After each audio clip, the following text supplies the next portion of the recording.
He wakes up in a fountain, right in front of the Magic Academy. Before he can even figure out how he got there, a group of bullies catches his attention.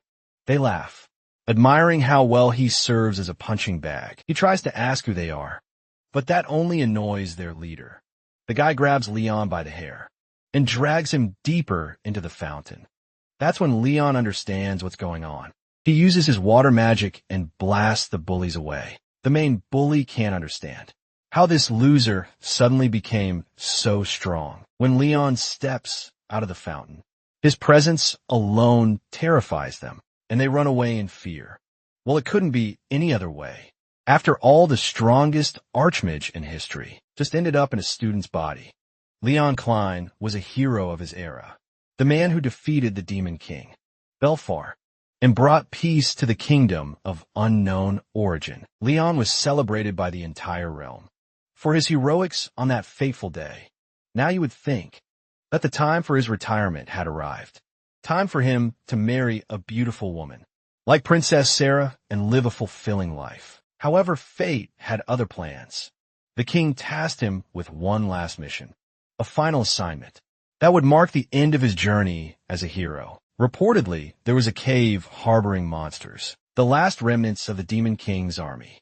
The king wanted him to investigate the cavern and return with positive results. After all, everyone who had entered that cave up until now had returned defeated naturally. The king had high hopes for the Demon King's slayer. To secure a victory, Leon knew what he had to do. He couldn't stand seeing the people he held dear under threat. He had to eradicate the last remnants of the Demon King for the sake of the children, the very orphans who looked up to him as a role model. So our boy picked up the gig without suspecting a thing, and a prince known as Shark was tasked with guiding him. The day of his departure finally arrived, and Prince Shark eventually led our hero into the corrupt cave. Once they were deep inside, Prince Shark revealed his true intentions by piercing the hero from the back. The weapon was laced with lethal poison, making Leon's death inevitable. You see, Prince Shark had always perceived Leon as a threat to his authority and absolute power. Not to mention, he thought Leon was stealing his girl, Queen Sarah. However, our boy made his intentions clear. He wasn't trying to score any chicks, nor did he care about political power. He was merely driven by the sheer love he harbored for the people around him, especially the orphan kids who looked up to him. As it turns out, this slimy scumbag had already claimed the lives of those kids, making sure no one remained alive to carry out Leon's will. This bastard was literally such a lowly piece of trash that calling him a devil would be an insult to the devil. He eventually kicked our boy down into the cavern's throat, leaving him there to die a slow death from the poison. However, our boy managed to survive the fall, finding himself in the Earth's maw. Not long after, an enigmatic skeleton creature popped out of nowhere. Ready to attack him, Leon utilized his magic powers and obliterated the monster with a fireball. To his surprise, a system interface appeared and counted his kill. With one enemy down, he still had almost 1 million to slaughter. Only then would he be able to finish the secret quest. His fall had triggered another creature lunged at him, meeting the same fate, and his kill count rose by 1. Again, Leon failed to understand his situation, but he continued to massacre monsters left and right, hoping he would find the exit one day. Years passed. The only thing that helped him brave that perilous trial was his burning desire for revenge against the bastard who betrayed him. By the time he reached 100,000 kills, he acquired dark attribute magic, the type of power our boy had no prior knowledge of. He repeated the cycle in that grueling hell of swarming monsters for 10 straight years. Finally, upon hitting 1 million kills, he fulfilled the quest requirements, and an arcane door opened right before his eyes. Leon walked through the gate without thinking twice. His situation couldn't get any worse than it already was. Surprisingly enough, he found himself smack dab in the middle of a pond. When he gathered himself, he realized he was staring at an educational institute. The story hadn't even properly started before a few institute bullies showed up to pick on an easy target. They addressed our boy as Kiribane, a name that felt strangely unfamiliar to our young lad, since he didn't even know who these punks were. Our boy inquired about it naturally. Of course, the leader of the goons got pissed. He grabbed the hero by the head and dipped him into the water, trying to make sure he stopped acting dumb, and recalled everything on the other hand. Leon had no clue what the hell was going on.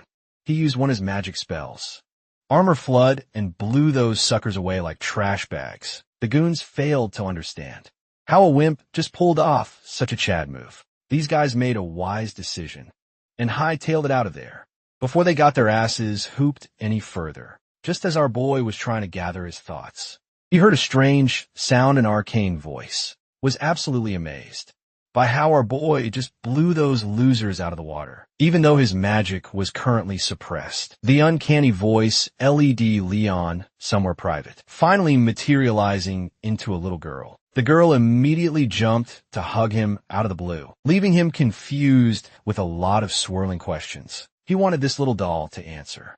She began by introducing herself as Luna, the goddess's messenger. Long story short, she was a guide for the dead. Leon had actually passed away the moment he was pushed into the cavern's throat. The world he was currently living in was an entirely different reality from the one he once knew.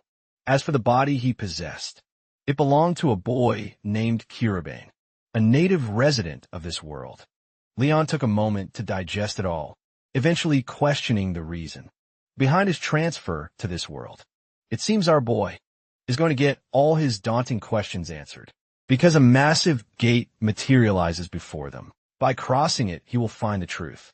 On the other side of the gate lies a barren land, and right in front of them stands a familiar monster known as Grandsaurus, a creature who once served the demon Lord Belfar. Seeing this creature causes our boy to shudder a little. This isn't your average Joe.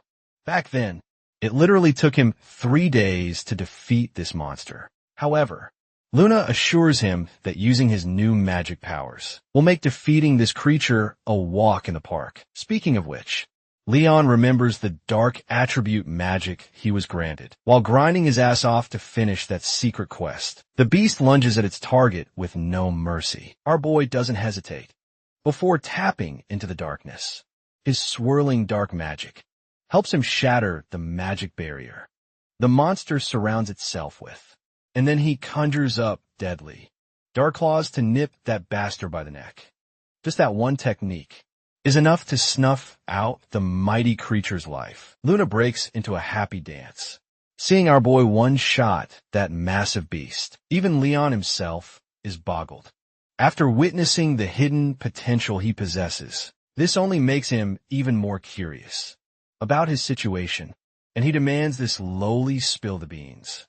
Without further ado, a while passes, and it looks like our boy has finally learned the ropes.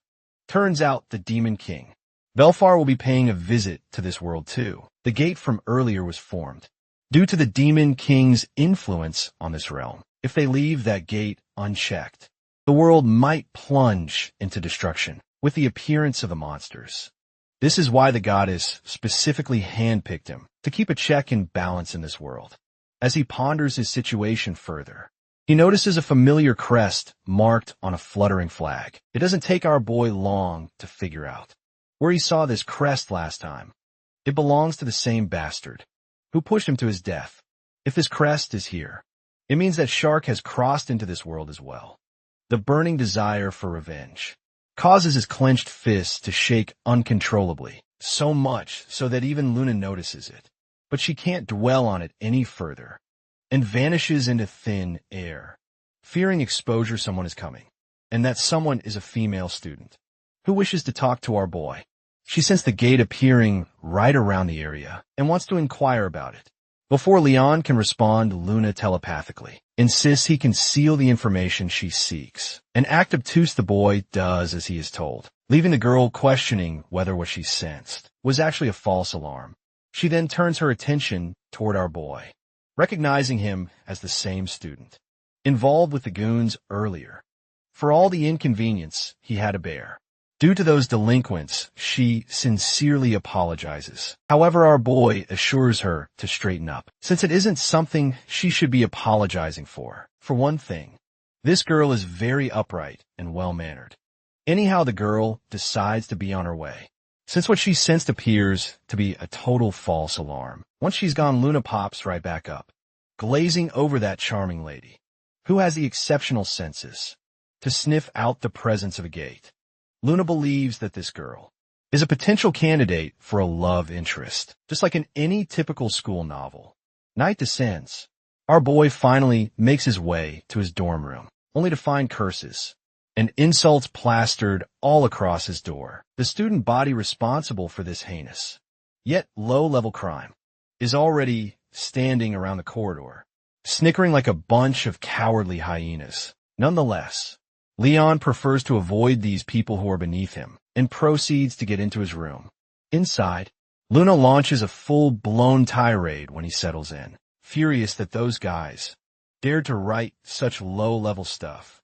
My guy isn't really bothered by it and prefers to discuss more urgent matters. He wants to learn a little about this institute.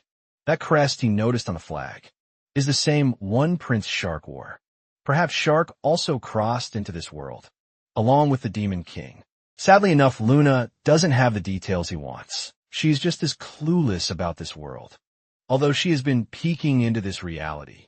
To guide our boy, she hasn't noticed the prince at all. This leaves our boy no choice but to investigate and explore the secrets of this world himself. With the shining sun marking the beginning of the next day, our boy gets ready for his first day at the academy. After tidying up his hair and donning his uniform, he walks through the crowd of students, making his way toward his department.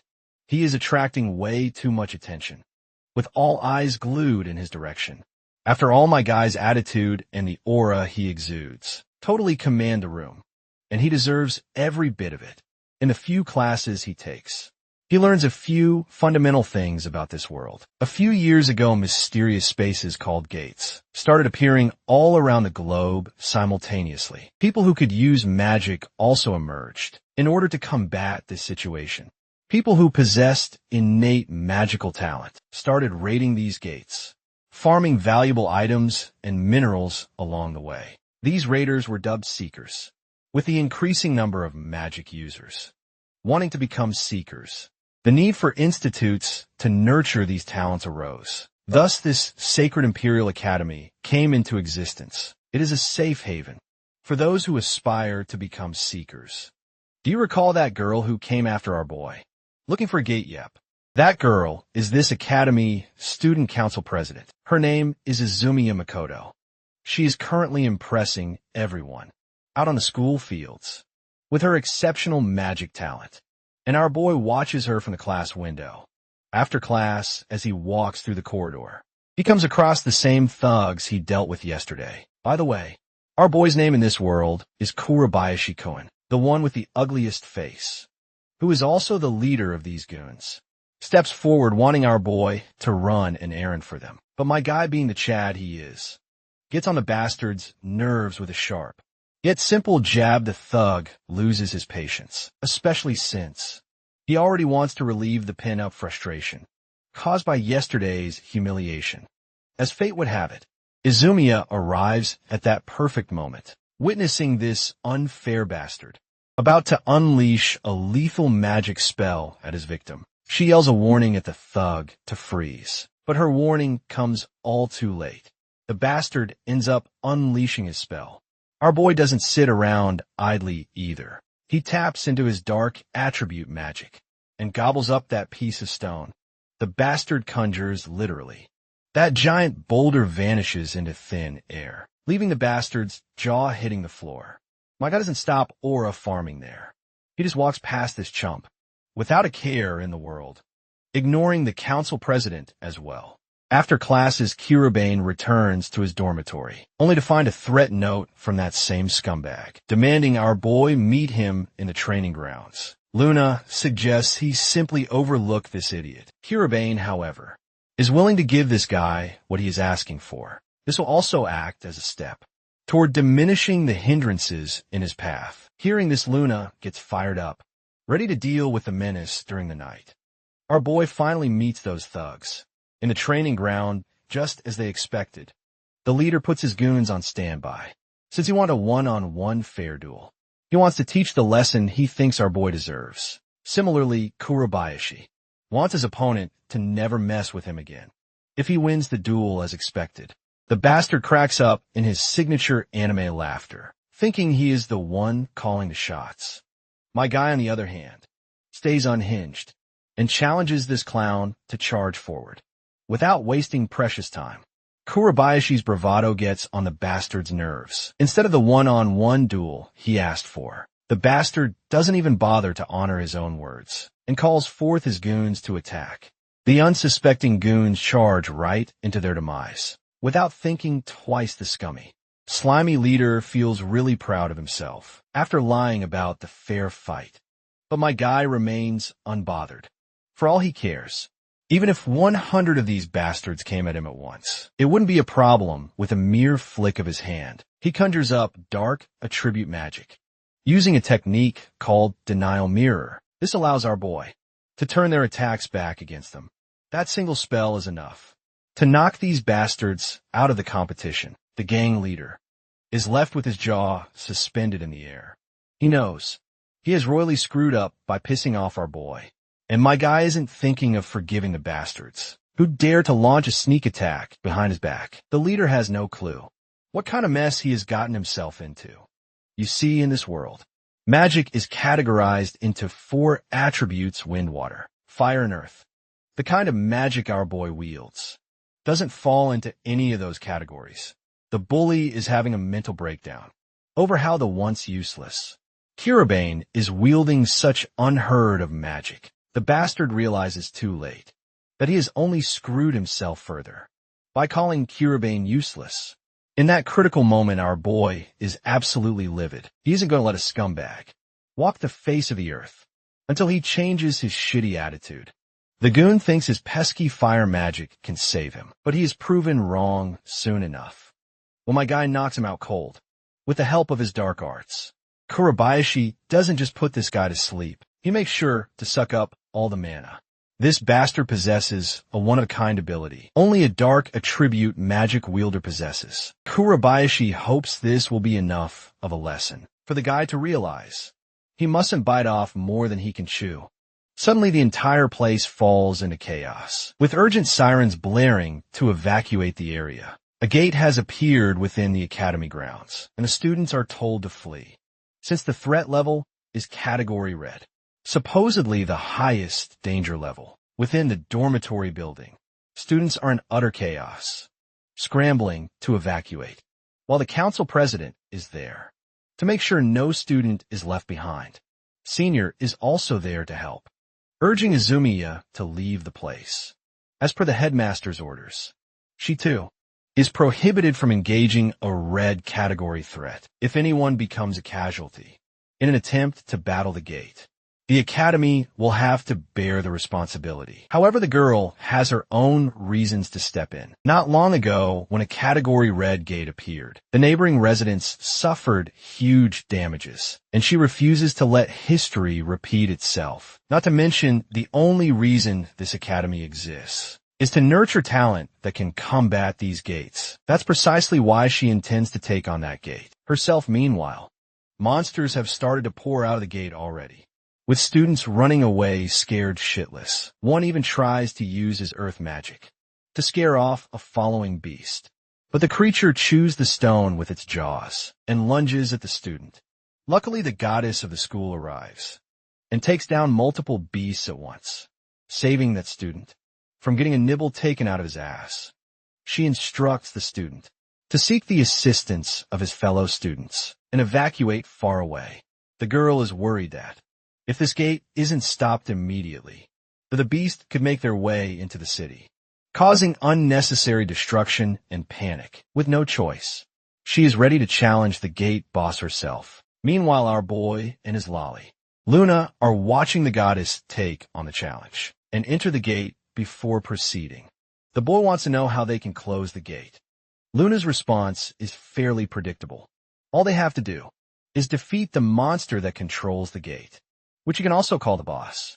With that in mind, they decide to head right into it, without wasting any breath. However, Luna is hesitant about the idea. The dark magic our boy possesses might pack a punch, but not without consuming copious amounts of mana. But my guy isn't willing to sit back and watch the city succumb to destruction. He has to act and neutralize the threat with the best of his abilities. Luna feels proud of the kind of person our boy is. Without hesitating further, they make their move, heading straight for the boss monster. Meanwhile, inside the gate, the student council president has already taken down a bunch of low-level mob beasts. That alone is enough to exhaust her strength and mana. She is learning the hard way that a red gate category isn't something she should have messed with. Things only get worse for her when a massive, serpent-like dragon appears right behind her, ready to devour her, but luckily, Hero manages to make it there on time. He punishes the bastard with his dark attribute for attempting to harm the goddess of the campus.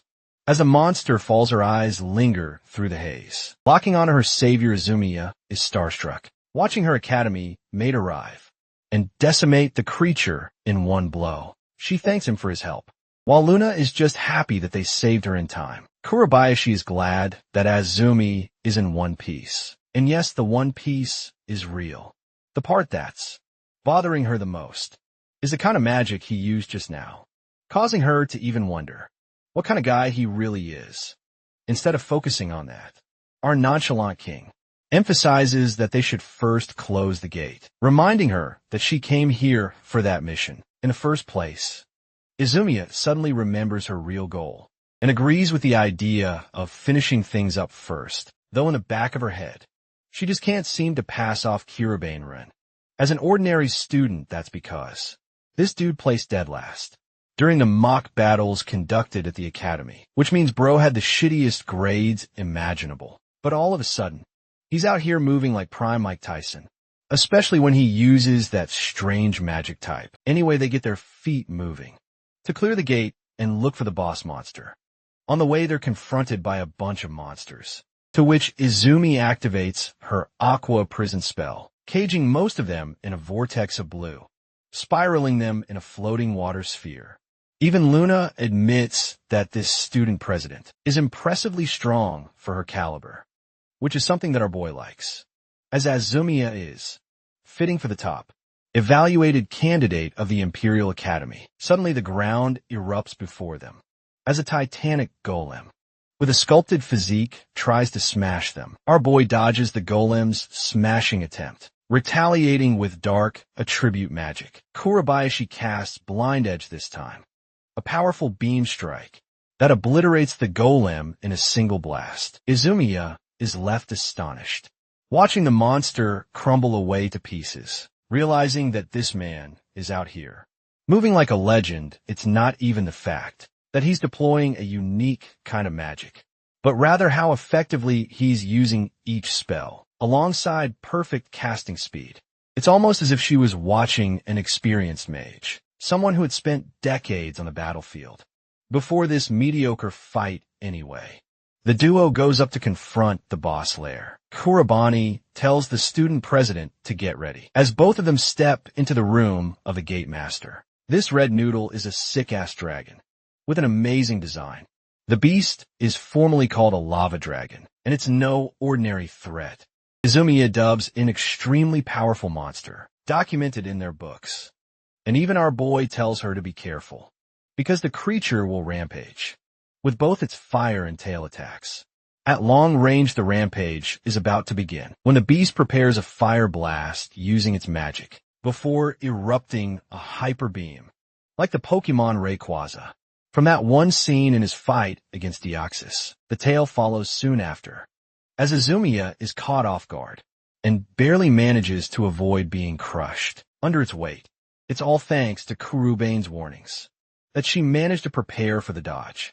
Retaliating properly, the student president unleashes a huge icicle lance, only for this dragon to shatter it, without even enduring a single scratch. This comes as a sheer shock to her system, because Icicle Lance is literally supposed to be ultra effective against fire attribute creatures, but this lava dragon's sheer heat melted it before it even reached him. The fight's not finished. and Kurabayashi's ready to kick things up a notch. He lets loose with the spell Deadly Claw, summoning claws of dark magic from the ground to hit the dragon from every direction. At this moment, the lava dragon chooses to use its wings and quickly escape the encounter. Instead of getting impaled, Luna thinks that this coward monster is cheating, but it's a valid strategy. When a monster literally has wings to fly with, Izumi wasn't expecting things to swing in this direction and asked for directions on their next strategy, prompting our boy to request her to use magic other than her ice ability. Student President assures him that she has access to other forms of magic, which is perfect because Kuraban instructs her to slow down the creature using such types of magic. Izumi understands her role here and trusts our boy's plan to work out. Following this, she immediately taps into wind magic, casting a storm of green before releasing a proper aerial blast. This attack is extremely effective against the flying-type monster the lava dragon faces difficulty resisting the pull of the wind, forcing it to stop in one place. Luna signals our boy to act, with the only opportunity he's got. So Kiribane taps into his special dark magic once more. Void butterflies encircle him as he sends them towards the boss monster, using an ability called the Abyss Ruler. The butterflies surround the creature until Kiribane goes snap with his fingers, acting like he's Hero X from the anime. The same butterflies are actually detonation traps. Think of them as mini remote grenades, and all of them light up to explode at the same time. This chain reaction is so damn devastating that it annihilates the beast with full-blown impact. Urban no Hafam. Watching the creature get Hiroshima in the face. By the end of it all, the lava dragon rots on the ground, wings tattered, skin burned and defeated. Luna congratulates her master for her commendable achievement of beating the gate ruler, even as Zumiya is stunned and, though she's got a crap ton of questions, lined up for him paparazzi style. For now, she's just happy to celebrate the conclusion of the epic battle they took part in. Kurabayashi thinks the same, and the two end up closing the red gate, making it back safely. The creatures outside had already been taken out by the student president, which means there wasn't any real harm caused. Suddenly, the student president is called out by someone who is supremely infuriated by her disobedience. This is the headmaster of the Sacred Imperial Academy, Shido Atsushi, and he wants answers for why she rebelled against his order and ventured inside the gate. Our boy immediately hits up his local Google search, also known as Luna, to ask about this random dude. Shido Atsushi is a flaunting headmaster of the academy, with an institution that collects and homes mages. And because of it, he's acquired Andrew Tate levels of wealth. This gets our boy in a thinking mode, because if this dude is genuinely the headmaster of the academy, then he must share at least some sort of connection to Prince Shark. At the same time, it's far too early for an assumption. For now, Izumiya confronts the headmaster with an immediate apology, highlighting how she couldn't just watch people be threatened by the danger, but the stubborn headmaster cuts her off, condescending her for acting mighty, just because she felt exercising her sense of justice. He hits her with a big old what-if question, asking what would have happened if the situation went south, coming to her rescue. Our boy humbly argues that the headmaster could at least use some words of encouragement for the student president's valiant actions. Shido demands to know who this new kid is, reminding him that he's got no place to interfere in their conversation. But the student president defends our boy back, emphasizing that this same outsider is the reason she managed to close the highest difficulty gate. This sparks great interest in Shido's eyes before he erupts in laughter, humiliating the kid the second he remembers how Kiriban Ren is the lowest-ranked buffoon of his academy, refusing to believe the ridiculousness of the situation. He turns around to leave, only for Izumiya to plead for his attention. This time Shido mouths that the shittiest student at the academy couldn't have managed to close the highest difficulty category gate. So he just treats the whole thing like a ridiculous bluff created by his students saying those words. He races off in his escort, leaving our boy in a state of contemplation. Kiribei now understands that. Even if Shark isn't associated with this guy, he needs to investigate the headmaster's identity. Deeper back at the dorms, this man finally breathes an air of relaxation. Coming home, Luna is already ranting about the headmaster's prideful behavior. But it's just another giveaway of how crappy the life. Kirabainrin must have LED at this school. The messenger of the goddess is actually impressed with Azumiya in comparison and suddenly catches our boy reading up on something. Kirabain is actually checking notes from Kirabain's diary for any context, clues he could find about the headmaster. It's an invasion of privacy, but it's something that has to be done. The day when our boy Leon invaded Kuraba's body, he already realized that this kid had found himself at the edge of life, as if he had given up on living. Let's start reading the journal. The bullied boy was at his limits. He had aspired to become a seeker, just to string together money for his baby sister's medical fees.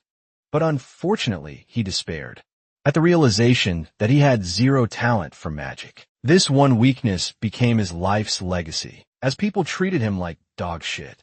Left him notes, terrorizing him during class and after class. Knocked him out, harder than Anthony Joshua did with Jake Paul. Each day became a literal hell, and the boy couldn't escape the cycle of torture. The boy's final words were how frustrating his life became. He even wept in his final piece of writing, his tears etched in the note.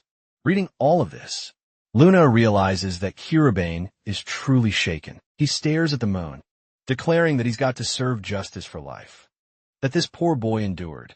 In his office, Shido is currently reading up our boy's file, finding it easy to dogpile him, based on his report card, for having the lowest evaluation. The headmaster thinks it's really impressive that this failure doesn't see how he could easily get expelled from the academy. In the next scene, we get a snow bunny shower sequence. She's pondering about our boy. How? Kurabain is supposed to be the lowest ranked student. Nothing seems right, especially the recent changes, and she's about as certain about her assumption as she is about the roundness of her badonkadunks. Come the next day, our boy is requested to share a private conversation from the Vice President Naruzi Shuya. This nerd takes them for a one-on-one talk, calling what happened yesterday with the president and Azumiya. The vice president questions our boy's intentions, wanting to know if the student was interested in acquiring as much loot as possible inside the gate. He knows by Azumiya's account that he helped her, but he also thinks that's just a cover she made up to defend him. Naruz berates him for trying to play the hero and creating issues for the student president. Even Luna is pissed off with Four Eyes over here, speaking like he graduated from the University of Upology. Anyway, Kurabain clarifies that he helped block the gate. Naruz snickers, reminding the kid that he never even won a single mock battle during school tests. He can clearly see that these are just a bunch of lies, refusing to believe in a single word. At this time, Azumiya came up. She was actually looking for our boy for a talk.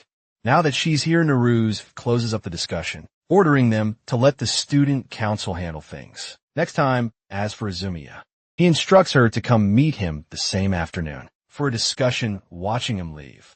Izumi inquires if Four Eyes said mean things to our boy. Again, but Kurabain is chill with it, not giving a single flying fuck about this guy, and simply asking why she came looking for him. Turns out the headmaster of the academy wants to speak with him now. Kurabain goes straight into Shido's office, where he's trying to pose without even glancing at them. Right away, the headmaster orders Kurabain to drop out of the academy. As per his order, this is a frantic and sudden command, causing Azumiya to jump in shock and ask for a reason. Hidu proclaims that it's simple. The boy has the lowest magic scores and hasn't won a single battle ever since his arrival. This means he's got no talent, and the mages with no talent aren't meant to be here at the academy, so this is an easy way out for him. Picking up the report card, our boy calmly suggests that all he has to do is prove his strength. He knows that there are mock battles piled up for the incoming month and places the condition that he'll win every single one of them in exchange for the headmaster's cooperation. It's an insulting offer to Shido, who finds it ridiculous. But then he reads up the schedule and finds Naru's fight against Kurobani happening because of this. This pairing would basically be an immediate death sentence, because Naru's is the second top talent behind Izumiya. The headmaster agrees to this offer, much to our boy's satisfaction. Kurabayashi is so happy to wipe the smug arrogance off this man's face. Back at the dorms that same night, our boy is busy reviewing the schedule with Luna. As he was leaving the admin office, the student president stopped him, begging him to take back his words. His position was never in jeopardy to begin with, because the academy never expels anyone for having a poor grade. It's just that the headmaster has a personal hate boner against this guy. The problem with losing mock battles is that he'll inevitably suffer being expelled now, despite knowing about his skills. She thinks it's far too dangerous a challenge for him to take on a ruse. At that point, Kurobani just looked at her and thanked her for worrying. But really, he doesn't feel bothered about the condition at all. Plus, he's made his decision already, with the goal of proving all his haters wrong. Pondering those words now, Luna thinks that it's perfectly fine if Kurobani basically stopped attending the academy. But our boy believes that it's better for him to remain in the academy, to personally monitor Prince Shark's activities. After all, he strongly suspects a connection between the headmaster and the prince. He even brings up a personal, wild theory that Prince Shark is spiritually possessing the headmaster's body. However, Luna shut that theory instantly, revealing that she has the ability to sense beings from the other world, so she'd be able to tell if it was the case. With that option closed, Kurabane's current strategy is to keep closing incoming gates, and at the same time chasing his two targets, the Demon King Belfar and Prince Shark. Strangely, the tiny messenger pouts at his words, causing him to ask what's wrong. She was just thinking about how heavy a burden the great wizard Kurobani has to deal with, even if it's an order from the goddess. Despite the burden, Kurobani actually feels grateful for this opportunity. He'd already died in that void dimension, so this is the perfect chance for him to get back at Shark, the one who caused his demise, and even Belfar, the Demon King who threatens the safety of this world. In the end, he's happy with the orders of the goddess. So Kurabayashi assures the little messenger that she doesn't have to feel any sadness at all. His reassuring words light up her face, making her feel genuinely happy that a man as amazing as him was chosen for the duty. With their conversation concluded, Kurobani wants to get some rest for the mock battles ahead. The little girl shouts in excitement, declaring an amazing sweep from him to show everyone who's boss. Deep down, she's also desperately hoping that all of Kurabane's wishes become true. The next day arrives, and we find the contestants at the battlegrounds. Bro's first opponent is another clown, who's just happy to take on the worst student in the academy. The audience from the stands are all rooting for the other guy, feeling sorry for Kurobane. But our boy ignores all that chatter. As the fight between two mages commences, Kurabayashi's opponent starts off with a daring wind strike, tossing a beam of green to defeat his opponent. The moment that attack connects, our boy disappears as if he evaporated upon impact. This makes this clown think that he's so powerful his opponent couldn't even withstand one blow. But then Kurobane gives this guy a reality check by popping up right behind him, like a ghost having prepared an earth spell. Kurobane clobbers stones against his opponent's body, using a rock blast by the end of that spell. Brothers wasted in the Yamcha pose, pinning our boy as the victor of the first match. This overwhelming victory stuns the spectators. All of them are gossiping about the academy's worst student, beating someone far better than him. Izumiya looks like a proud girlfriend, while Naru's looks like a pissed hater. Luna points out how this man doesn't even need to use dark attribute magic to take out these amateurs. That's the great thing about the wizard of the other dimension. She's thrilled to watch him run a city-wide fade. Against these weaklings, the slaughter continues, with Kurobani destroying one guy after another, using the same spells, some even straight-up surrendering against him. His spree of victories are shocking, enough to give the headmaster a heart attack. Bro can't fathom how the dumbest kid at the academy is now on a winning streak. For a second, he genuinely starts thinking if this kid actually closed the red gate, before gaslighting himself again into believing otherwise. Naruse knocks at his door and sees the headmaster, who requested a personal meeting with him. Shido explains that Naruse is obviously going to be fighting the underdog here in the mock battles. But during this fight, Shido orders the vice student president to use his absolute top strength, reminding him not to become careless for even a second. Interestingly, Naru already has plans for his opponent in all of Kurabayashi battles that he observed. He could only see earth magic be used. Even with that level of skill, Naruse argues that he's far superior to him in terms of skill, which pleases the headmaster greatly. Bro's so happy to hear actual confirmation, including their discussion. On his way out, Naris puddles up in his thoughts, knowing how the headmaster is being cautious, as if there was something genuinely worrisome about his upcoming opponent. Regardless, this dude's got too much ego and believes there's no way he's going to lose this fight. We lean into another victory for our boy. By this point, everyone's glazing him. Very definition of turning your haters into your fans. People are wondering what the hell happened to him.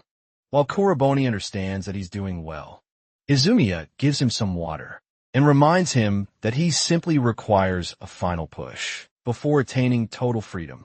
Meanwhile, Four Eyes lingers by, overhearing their discussion. At last, the announcer finally gets to the main dish of the event.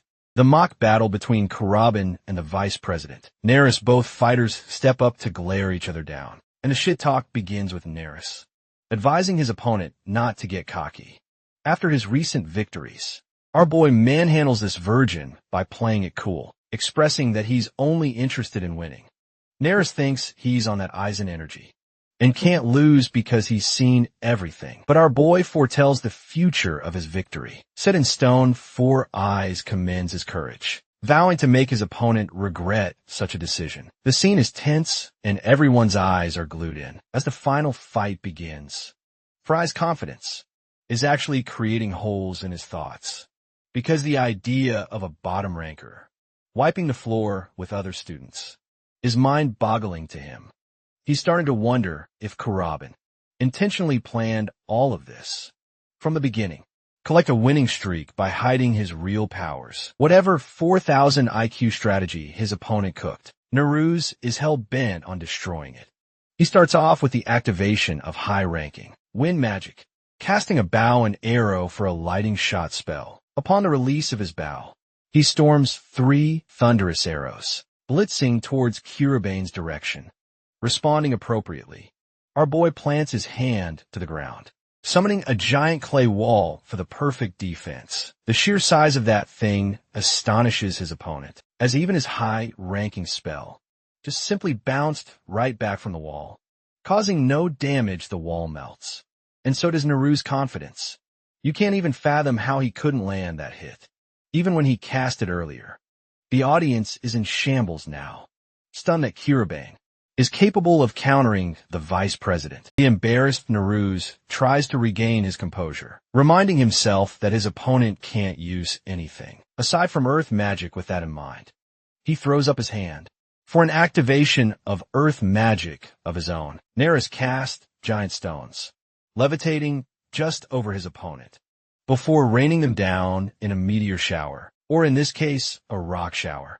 Kurabai watches, prepping himself to counteract with wind magic. He locks it in, annihilating the rocky storm with aerial blast. This counterattack is another perfect response to Naru's attempt, and a huge shock to him.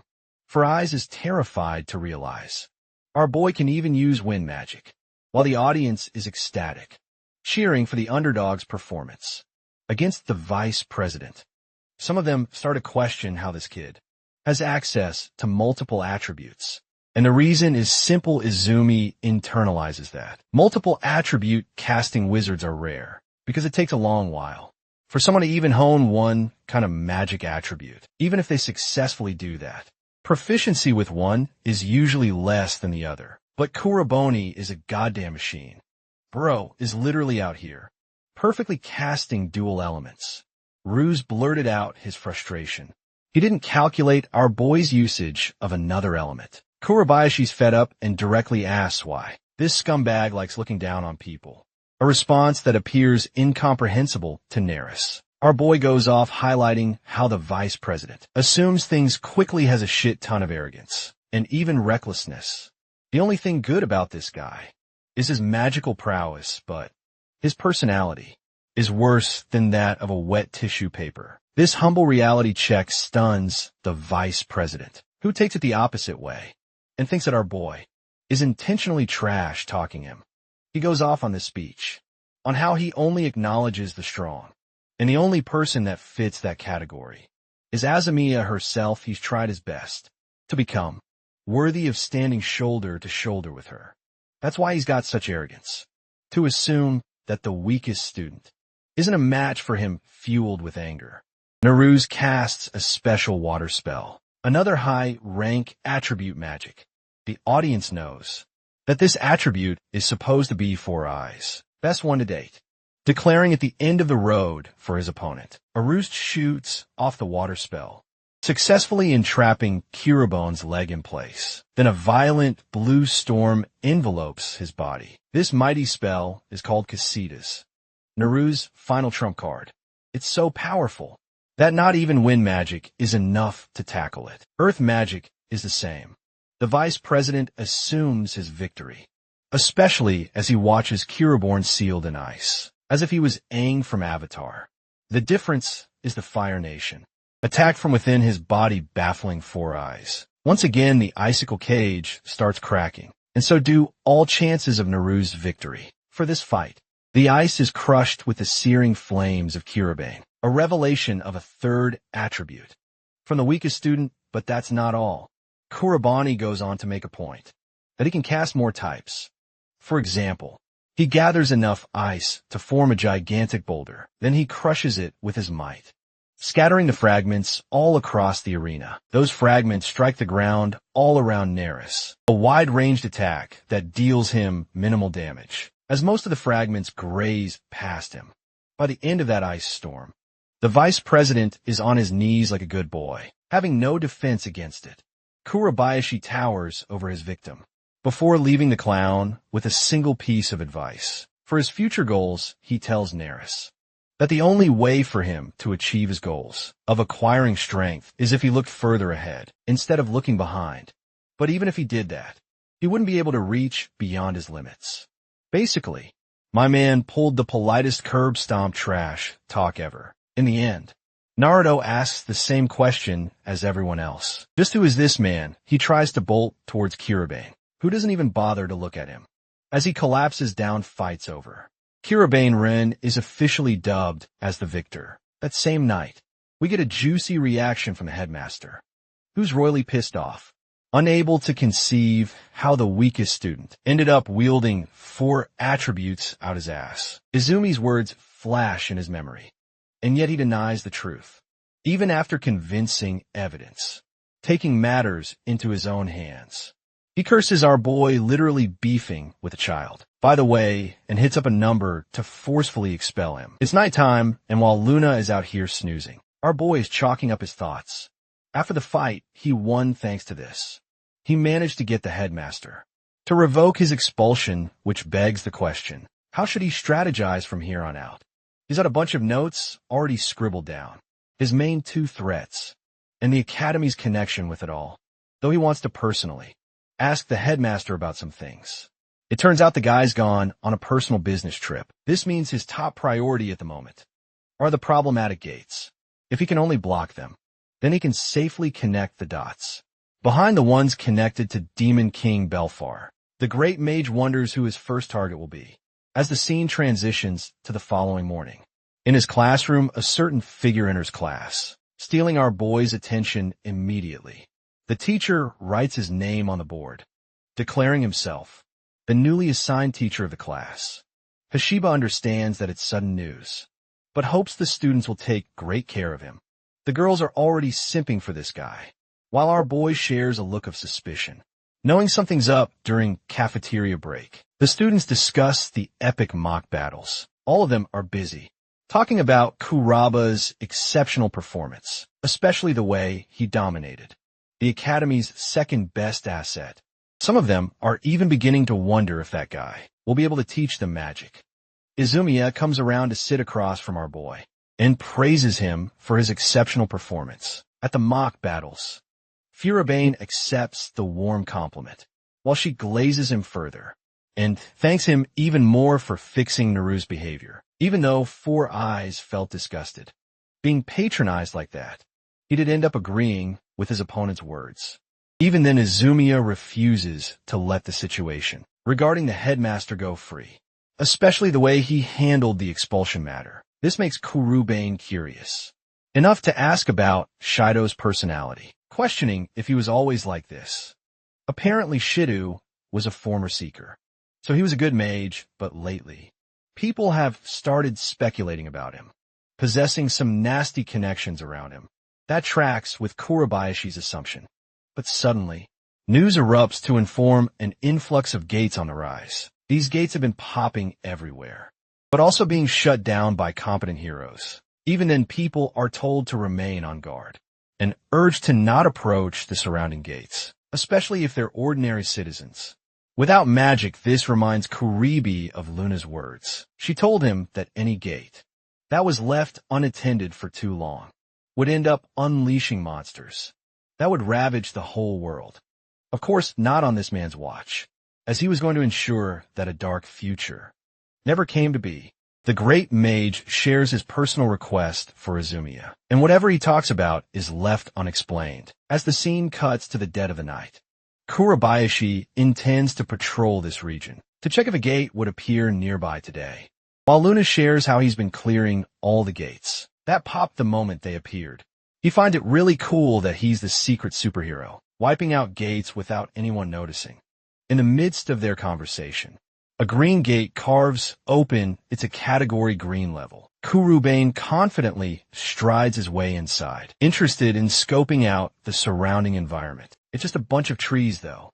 It's very hard to see because of the fog, and Luna urges him to be careful with every step. A little while later, this man leaves corpses of monsters behind every step and enters the deepest part of the forest. Strangely, Luna points out that there's nothing around, but then Kurabani senses a presence just behind her. The little marshmallow is grabbed by a creature and pulled away from her master. The moment she looks back is when she sees a demonic, sleep paralysis demon ready to devour her in one piece. Luna screams, reminding the creature that she's not meant to be devoured, and does her best to escape.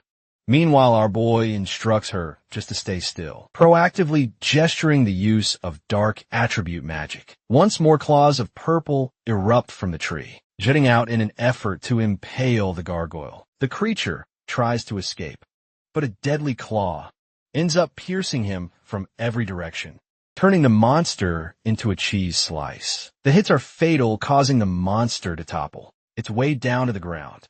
Luna dashes up to her master, thanking him for saving her life. She's crazily impressed with his fast magic deployment, fearing that she might have died there. But Kurabani explains that he actually ended up getting used to sudden ambushes in the depths of Hell region. That's why he's able to react swiftly without worry, further impressing the tiny, floating marshmallow. The gate is cleared soon afterwards, as a mission for today is wrapped up.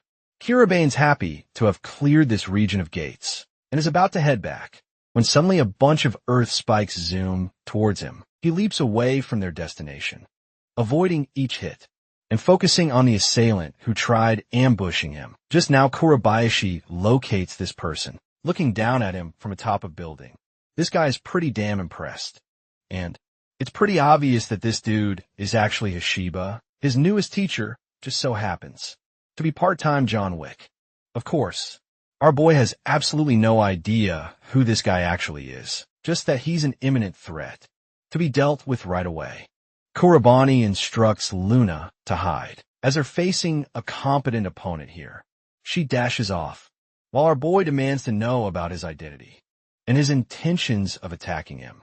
The assailant remains uninterested in answering any of those questions, and simply responds with a blazing fire spell instead. The attack is dodged by Kurabani immediately afterwards. earning Hashiba's praise, but he's not quite done. As he swipes, more violent flame strikes at him, coming from every direction.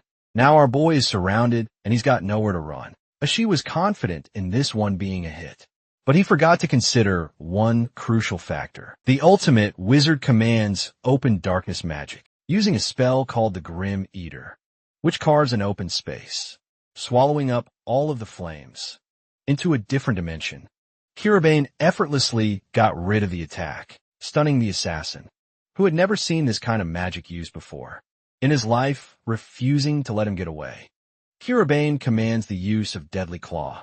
As his second spell of dark attribute magic, spikes erupt near him and demolish the very building he was standing on. But luckily Hashiba managed to escape, without receiving fatal injuries.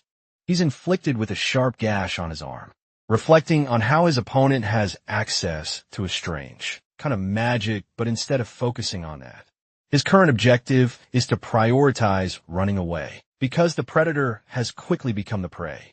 In a flash of smoke, the assassin successfully exits the scene, much to Kurabayashi's disappointment. The little marshmallow pops out of her safe space and learns about the situation. In the next scene, both of them arrive back at the dorms, discussing the identity of the attacker. Our boy has no clue for now, but he was able to safely memorize the movements of the assassin. Kurabayashi's gut feeling is screaming at him that the assassin is somehow related to the academy, and he vows to catch this guy for good next time, even intending to chalk up every last bit of information he could possibly find on him. The following day, we're brought back into the classroom. Here, Kurabayashi closes in and observes the instructor scribble down on the board. Shortly after class, Hashiba finds the student, expressing great interest in the student after learning about his ability to close the red gate, all alone of course. Kiribane ridicules the headmaster for not believing in his accomplishment, to this day playing the part of a trustee. Hashiba assures him that he trusts the boy's words, and that he was able to confirm it during his mock battles ominously. He bids the student good luck for his future performance. The two of them part, but this teacher's got that devious, light Yagami manipulator smile, as if he got what he needed here. In the following sequence, Hashiba quietly notes down Kurabani's attempt at another gate. He's vengeful for what happened during their fight last time and intends to make the boy suffer. It's only because he let his guard down the other day, but now he won't be slipping up a second time, especially with a new device he's got on him. To this man's utter shock, Kiribane's speed runs the gate, as if it never even happened. He cleared it in the same moment. Hashiba was contemplating his thoughts, and somehow Bro thinks he's still gonna win.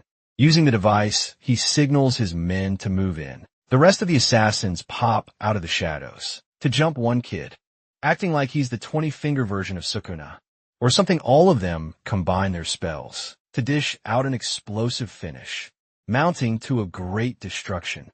Watching the scene from the perfect spot, Hashiba laughs, calling the mission disappointing and turning around, convinced that he killed the kid. Right as he's signaling them to check the dead body, his own subordinates scream at him through the transmission. They're out there cowering in fear, terrifying Hashiba as to what could have happened. He refuses to believe that the boy outlasted the giant explosion. Like that, even a cold-blooded assassin is losing his cool and tries to compose himself, reassuring that the kid doesn't know where he's hiding, at least. And then our boy pops up like rent is due from behind, baffling the assassin another time. The good thing about Kiribane is that he's got a tiny partner who can easily search for him. That same partner is the purple orb, hovering around to scan the area.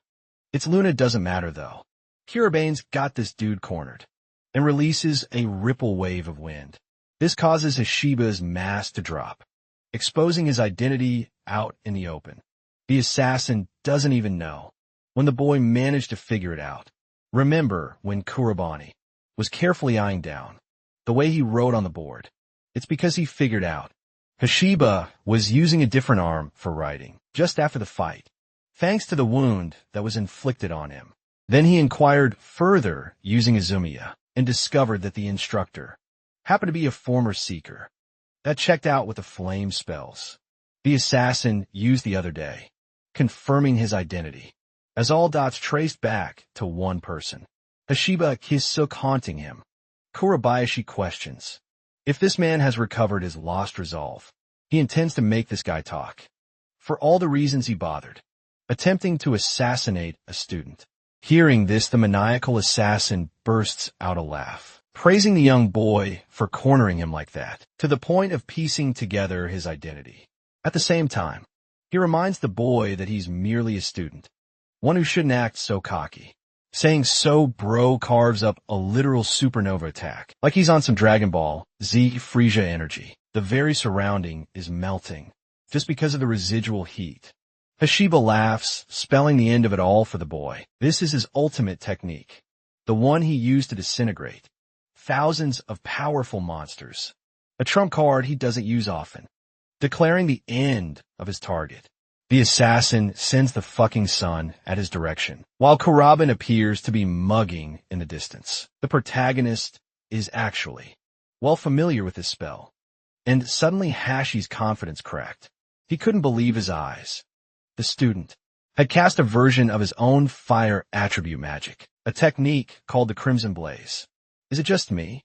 Or is this just Jogo versus Sukuna from the Shibuya arc? The two flames spells collide against each other. In the old school beam, clash for, detonating into a loud explosion. Canceling the other out, Hashiba's trump card is negated. And it's a miracle to his eyes, because he had just used the highest tier magic available in the fire attribute realm. His assumption is actually wrong. As Kurabani puts it in his eyes, that puny fireball is just an intermediate level magic. His patronizing tone pisses off the assassin. He's going absolutely ballistic and shouting at the boy. But Kurabani doesn't care and calls out Hashiba for his mention of having killed 1,000 monsters. Flexing to the max bro humbles this guy by revealing that he's killed over 100,000 monsters. So this is like rookie numbers to his big leagues. Grabbing him by the throat, Kurabani engulfs Hashiba's body with the essence of dark magic. The assassin can feel its magnetic pull around him, as if it was draining his energy. Suddenly he loses control of his body, completely immobilizing him to the ground. Luna watches, feeling thrilled for her master to have accomplished his goal at last. But our boy's not done yet. He's got a couple of things to take care of. Grabbing Hashiba by the jaw, Kurabani demands to know about the identity of the man who sent the assassin. He already knows. It was Shido. And the instructor's lack of response is a good answer. The assassin panics frantically, revealing that he was just following instructions and doing his job to eliminate people getting close to gates. This confirms to Kurabane that Shido's target isn't just him, but anyone who gets in the way of handling the gates, which 100% confirms that the headmaster is on the side of the Demon King. All along, the elephant in the room is why he would also foster students as talented young mages if he was really siding with the Demon King. So this theory isn't fully accurate either. But one thing is for certain. The headmaster is playing some kind of critical role. Here Kurabane turns attention to his victim, who is cowering in fear while our boy reflects that not even confronting Shido with this assassin will prove to be of any use in this situation. Instead, a while later, he just ties this dude up and puts him aside. At least with this move, the headmaster will be much more cautious in his pursuits, without making any hasty decisions next time. That's exactly what Kurabayashi is looking for as he goes off, declaring that he'll expose the real mastermind, puppeteering the battlefield. In the next scene, Shido arrives at someone's estate. He bangs the door and finds his way upstairs, recalling how every time he comes here, it's always an eerie and uncomfortable environment. The headmaster knocks another door and is granted permission to enter inside. The first thing he does is bow down to his master, the real mastermind, someone who doesn't even look at this guy. The man simply demands to hear his report, to which Shido ends up explaining everything in a positive light. But when he is confronted about any obstacles or changes in their plan, Shido reveals his personal curiosity. He knows that a certain student has popped up in his academy with exceptional results that were never seen before. Then this same kid happens to be capable of using all four distinguished elements of magic. Despite all those things, Shido expresses absolute confidence, sharing how he's already sent an assassin to take care of the kid and eliminate him. His master gets up, invoking interest to hear more about that story. It's something that stands out to him, as if he didn't consider this development. After learning about the student's sudden rise to overwhelming power, he believes that the kid has every right to pose as an obstacle in their plans.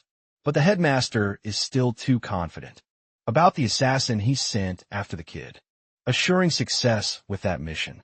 However, this guy is not so confident, because if that was the case, then the assassin would have already reported mission success status. By now, this stuns Shido as he quickly grabs his phone, refusing to entertain the idea of a failure. The so-called assassin he sent after our boy is currently tied up and helpless. His phone rings in his pocket, but he can't even pick up the call. This is just one other convincing reason for Shido to believe that the kid must have outplayed even the assassin. His boss considers this as mission failure right away, while Shido garners frustration. He had a good impression of Kirabainren, but not this high. He's running out of options here, until his master recommends a perfectly plausible method. If they're dealing with an exceptionally talented mage, then all they have to do is force his friends to become bait. For him, this kind of plan gets the scumbag headmaster really excited, because he can vaguely tell what his master is pointing at. Shido catches a ring that his master throws at him, and though he thinks it's too early for this method, it's also true that they need data for the next stage of experimentation. Headmaster smirks a toothy grin, assuring mission success this time, as this is the very reason they even collected a crap ton of wizards. In the first place, the leader is intrigued by the sudden development and looks forward to more interesting twists. He's in such a positive mood that he wonders if it's time to open a real black gate into this world. And keep in mind, the highest difficulty known gate right now is red. The very next day, following this discussion, our boy is called to the office room with another weird announcement. Bro is stunned to hear Shido highlight his own mistake in assessing the student Kurabayashi abilities, and even apologizes for all the rude behavior he imposed. Thus far, Shido understands that his attitude shift may seem a little off, but it's strictly because he's now aware of the kid's true potential, which is why he wants to treat our boy with proper respect. Coming up close, the headmaster shares information about the recent influx and rise of gate occurrences. For that reason, he wants our boy to cooperate with the student president Izumiya to help seal off as many gates as possible. Scoping out his words, Kurabayashi understands that their role is to monitor the areas where gate frequency is high. The headmaster is ecstatic that the kid catches on quickly and offers him a handshake, acting like he genuinely believes in him. Now Kurabayashi is going along with the act, but he's not your average dense manhwa protagonist. He knows this lying pig is plotting something underneath, which is why our boy's got a plan of his own. That handshake just now, Kuraboni tampered with his dark magic for a little something extra. After the meeting, he tells his strategy to Azumiya. Earlier, he laid a trap, and then he goes on to drop the bombshell of Hashiba's assassination attempt on him, based on the headmaster's orders. It's unclear whether the headmaster has pieced this part out yet, but Kurabani can easily see through Shido's real goals. That makes the student president wonder why he didn't just reject the guy's offer, because it doesn't make any sense. Unfortunately, Kurabani admits that they do need to take care of the gates, and that he's got a plan of his own to counteract things. Problem is, he's only thought of things for himself, so he's also planning on sealing the gates alone. Suddenly, Izumiya raises her voice, expressing her choice to attend to. She doesn't want to ignore reality, just because it's dangerous, and wants to assist her friend whenever needed. Even Luna can see that. This girl is stubbornly determined, so there's no point fighting her.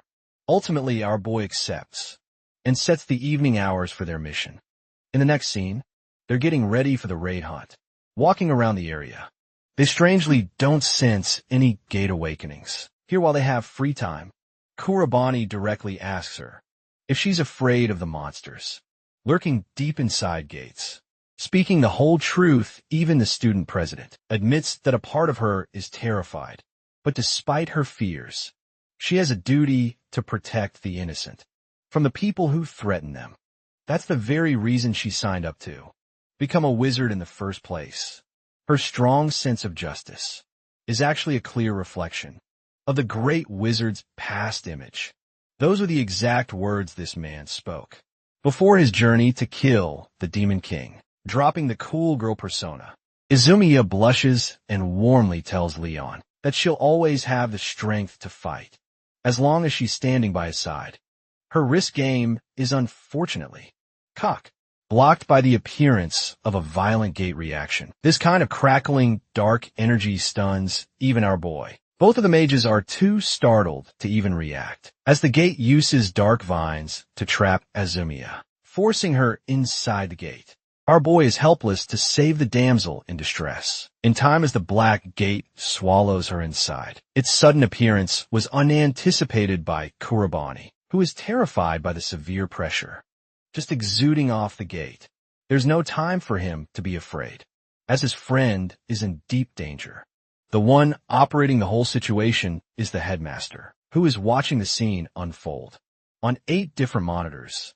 With this, he's created the perfect bait for Kurabani. The mastermind expected his plan to move swiftly. To what he expected, the best thing about the Black Gate is that the creature inside is a beast of damning destruction, one who enjoys preying on mages with huge amounts of mana. This makes him wonder how the young boy will respond to such a terrifying gate. Kuribi is about to enter inside, but Luna comes around, begging him to reconsider his actions. This isn't a normal gate.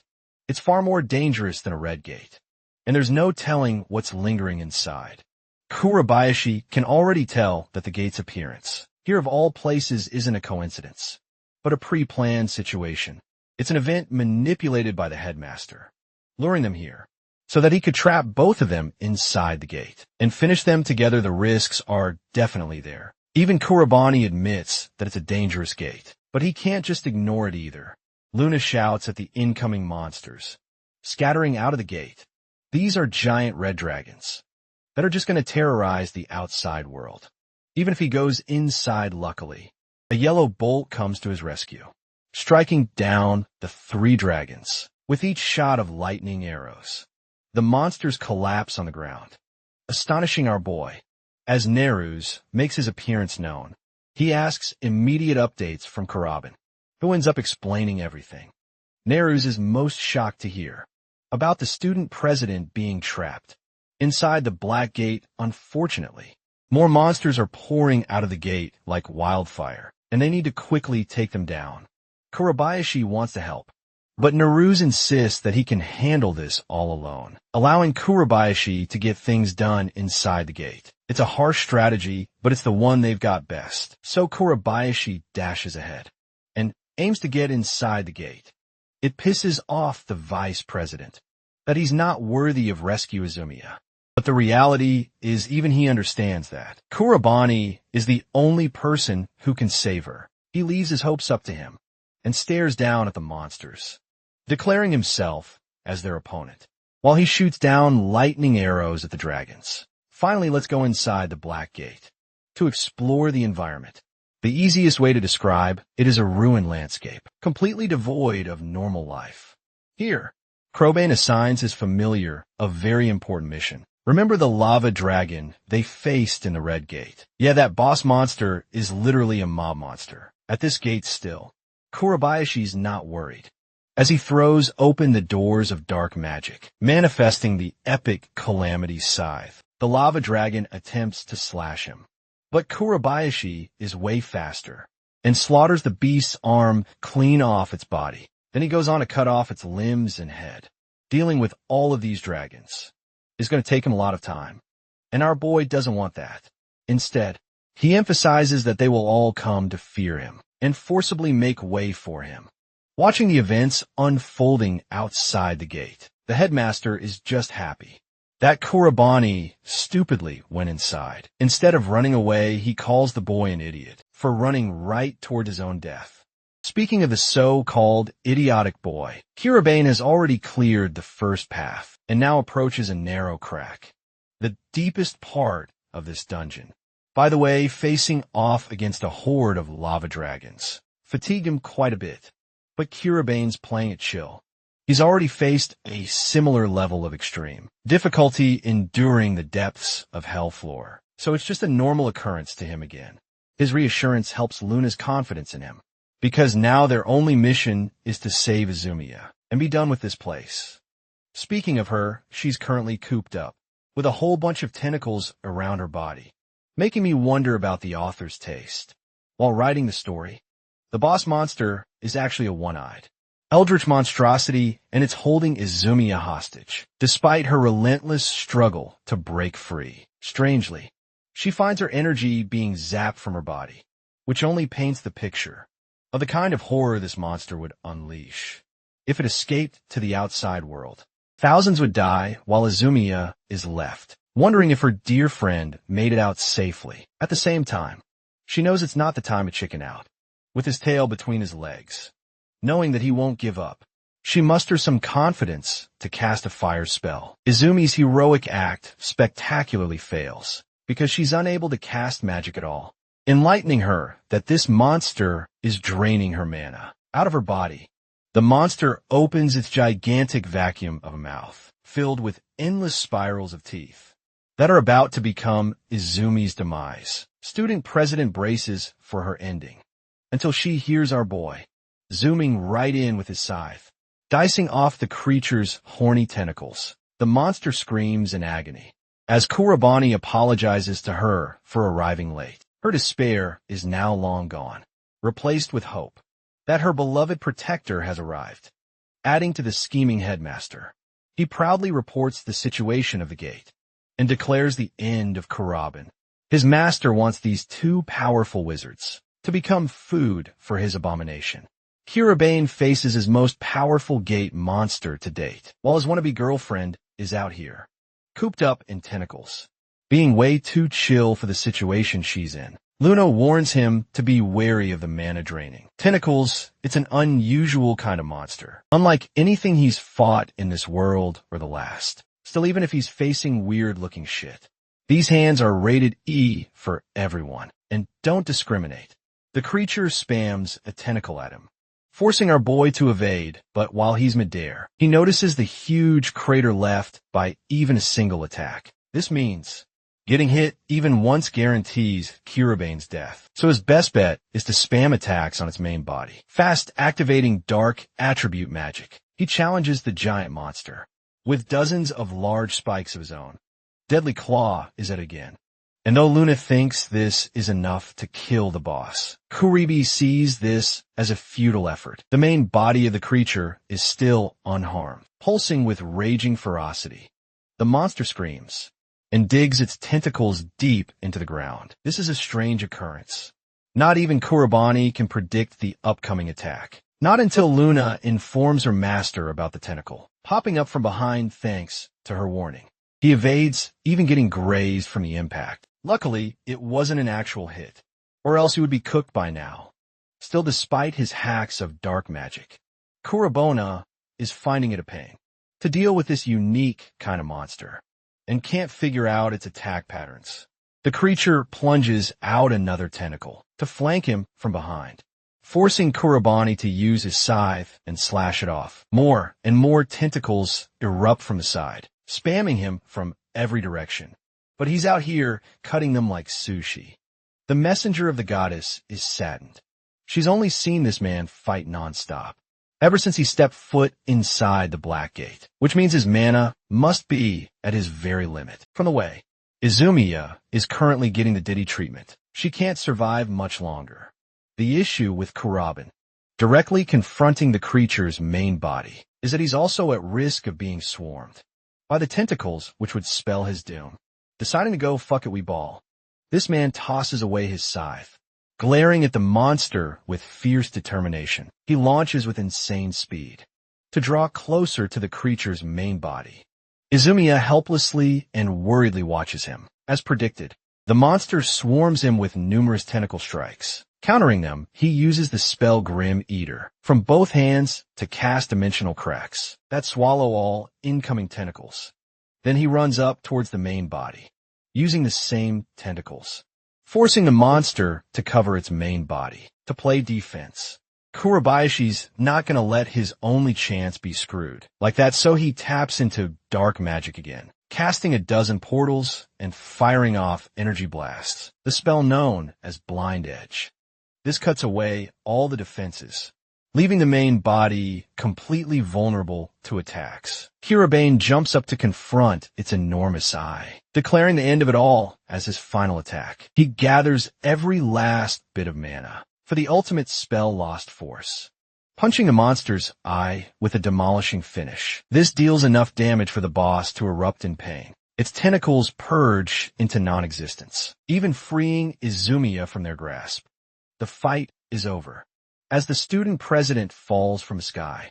Her knight in shining armor rescues her safely. Kurabayashi checks on her condition, and though she can barely speak, she warmly smiles at him, like she is about to become this man's wife. And now, for the best part, the headmaster suddenly realizes that his ultimate master plan, the Black Gate itself, is now disappearing on its own. This is an unexpected change. There's no way Kurabayashi could have pulled off something of this caliber. No flipping way. He could have actually defeated the gate. Master of the Black Gate, he checks on the ring. Knowing he must still have it, he quickly grabs it and wears it, having gathered all of the Infinity Stones, required to wipe out exactly half the universe. Wait, shit. Wrong story.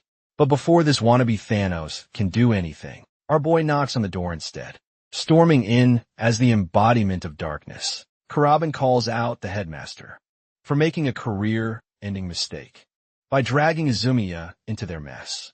He stands before the baffled headmaster, who questions how he even got here, as Kurabani positions himself as the eradicator of scum like him.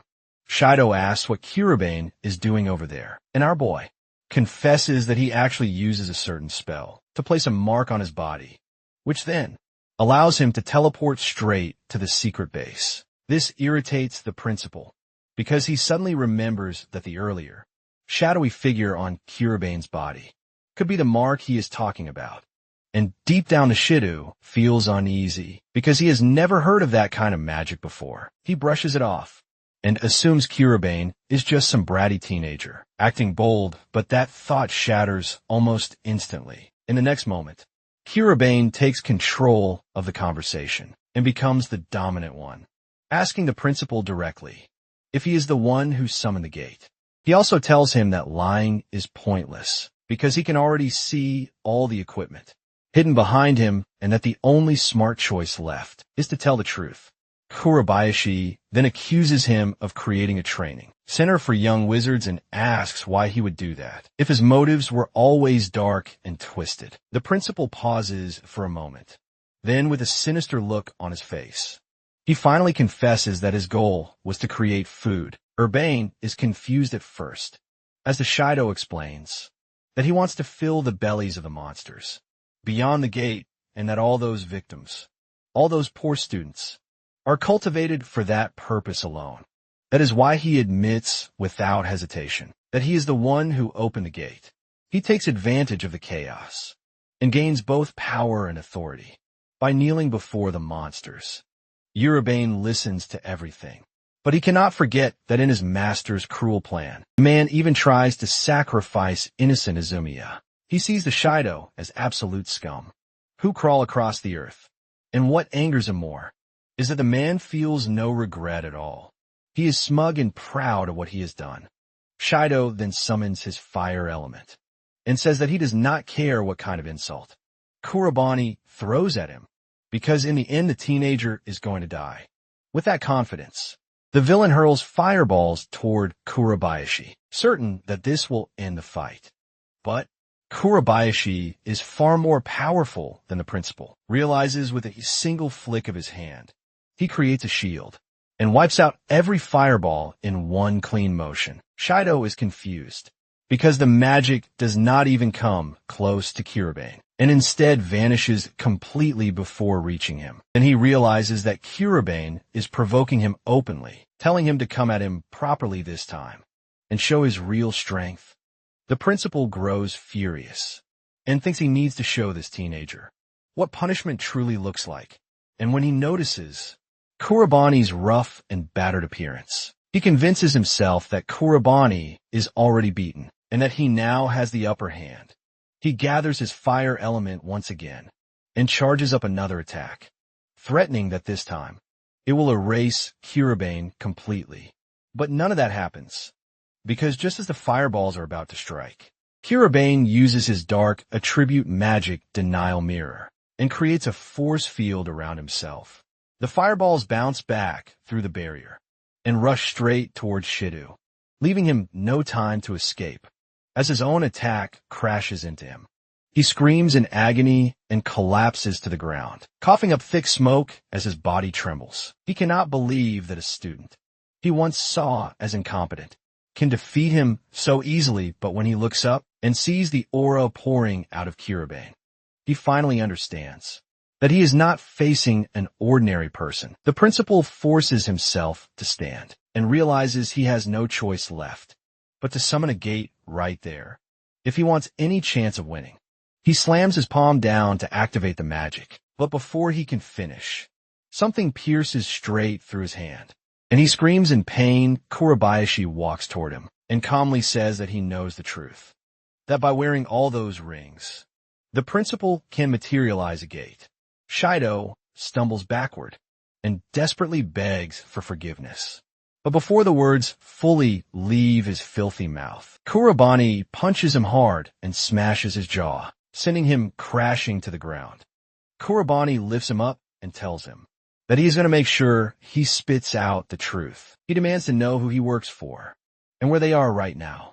But before he can ask anything more, a black shadow suddenly pours out of the principal's mouth. He goes silent and drops lifelessly to the floor. Kurabayashi realizes that he has lost his chance to extract answers. But elsewhere inside a vast and lonely room, a blond man calmly reflects on how he has lost one of his pawns. He knows Kurabayashi may have won this small battle, but as Prince Shark rises and looks up at the moon, he understands that the war is right at the edge and far from over the next day. Kurabayashi meets Azamiya on the rooftop. As he stares at the flag he despises so deeply, he explains what happened with Shido and how when a man wakes up after the attack, he has lost all his memories.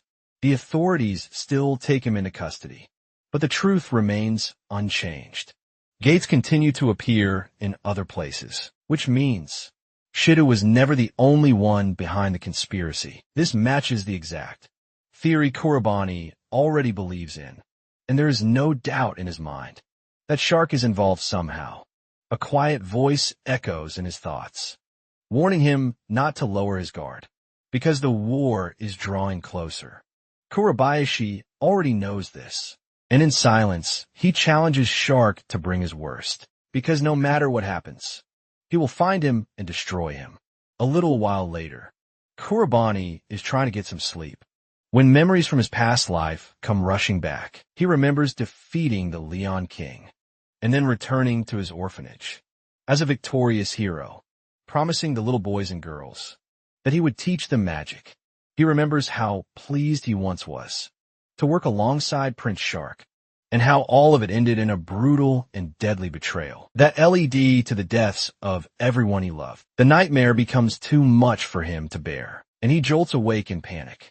As he catches his breath, he notices the sunlight pouring in through the window and realizes that it is already morning. He knows Shido is now dismissed after everything that happened, but he also knows the man was never acting alone. A deep sense of unease settles in his chest as he looks at the flag standing on top of the school, because he feels that Shark is still out there, somewhere nearby. Kurabayashi believes Shark is waiting for him to make a move, and he quietly promises himself that when that moment comes, he will take his revenge no matter the cost. Later that day, everyone notices when a man wearing a bright red suit with striking blonde hair walks down the hallway. He is introduced as their new headmaster, and Kurabayashi recalls, hearing that they would be getting one soon, though he never expected it to happen this quickly. Izumiya tells Kurabayashi that the new headmaster has requested a private meeting with him, and Kurabayashi immediately agrees, since he genuinely wants to know what kind of person this man is. He asks Izumiya if she and the new headmaster are already close. Izumiya explains that her family is quite wealthy and hold a high status, and that they know each other well. She says he is basically her uncle, someone who has looked after her since she was a child. He is Janice Coleman, an instructor for an organization that gathers only the best wizards from across the entire world. Kiribane understands what that implies and realizes the man must be extremely skilled. Izumiya adds that Jenny's has an impressive record of closing so many gates that they have lost count. Luna Nayes curaba in mente, and suggests that they should definitely meet him and judge his true personality in person. Kiribane agrees, thinking it is a good chance to connect with a powerful wizard, and he decides not to judge Janice based on rumors. He wants to make up his mind only after meeting him. Face-to-face, Kuraban and Izumiya head together to the principal's office, where Janice greets them both with genuine warmth. He already knows exactly who Kiribane is, and seeing Janice's bright smile makes Kiribane feel as if the room is filled with sunshine and ease still. Kurabayashi feels a little nervous because of the man's overwhelming enthusiasm, and even Luna seems caught off guard by it. Kurabayashi quietly asks Izumiya if Janice is always this energetic, and she sighs and admits that he is, though she adds that his optimism tends to rub off on people. Dennis explains that he comes from Saber, an organization and institution that unites wizards from all over the world. He says that Saber is not just about training. They are also responsible for managing the gates that appear across the globe. In simple terms, they protect humanity from the disasters that spill out of those gates. After graduating, students can join the Wizards Association, but entering Saber requires becoming elite among the elite. From this, Kuraban understands that Jenny's is not just skilled, but a top-tier wizard with a high position even within Saber. As Jenny's continues talking, his tone grows a little boastful, which makes both Kuraban and Izumiya feel slightly embarrassed. Sensing the moment, Izumiya gently steers the conversation back on track and asks Janice what he wanted to discuss so urgently with Kiribane. Janice grows more serious and explains that Kiribane already knows the world is under constant threat from gates reopening. He admits that Saber is stretched thin and lacks enough manpower, which is why they have not been able to station someone permanently in this region. Until now, that strategy worked, because no major incidents occurred here, and whenever gates did appear, they usually closed on their own. However, the situation has changed in the last few days, with the emergence of the Black Gate. Dennis says that even Saber cannot afford to ignore it anymore, which is why he's been sent here. According to Saber's higher authorities, the danger level of the Black Gate surpasses even red category threats. If the monsters trapped inside were to break free, hundreds or even thousands of innocent lives could be lost. In an instant, Janice explains that this is exactly why they need to stay alert and watch closely for the appearance of any new gates. However, Saber does not have enough people to cover everything, and that is where Kurabayashi comes in to deal with the growing chaos.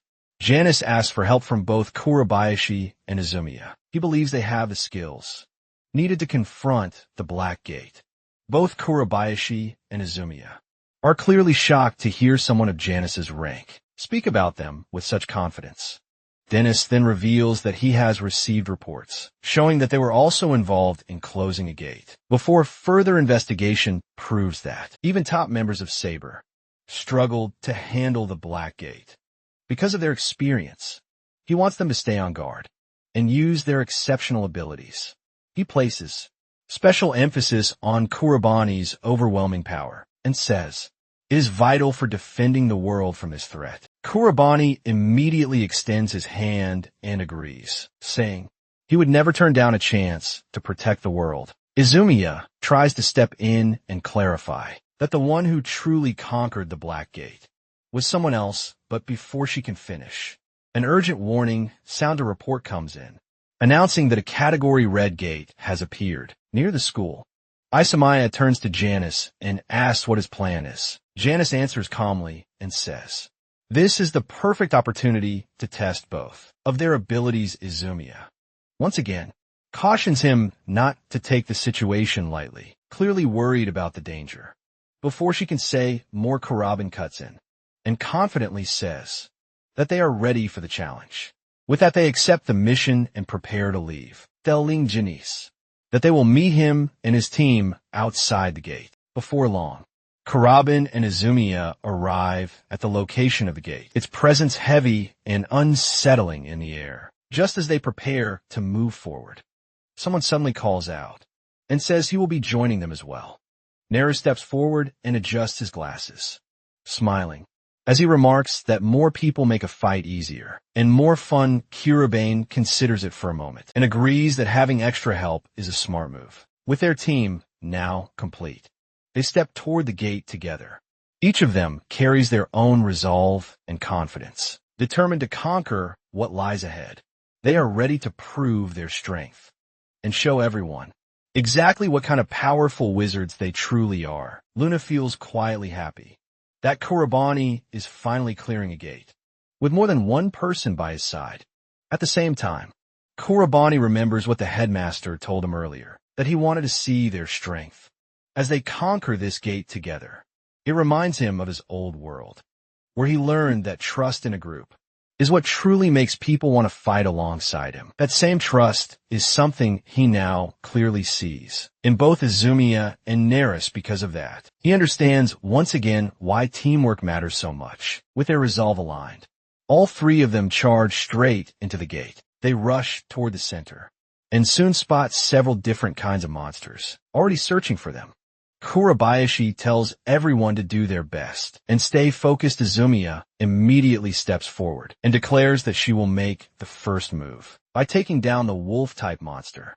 She summons her icicle lance and fires a sharp ice spear straight at it, piercing its body. However, one wolf breaks through her attack and lunges toward her at the very last second. Kurabona reacts and uses his dark attribute magic to slash the creature cleanly in half. While dealing with that threat, Kurabani does not notice the stone golem slowly closing in behind him.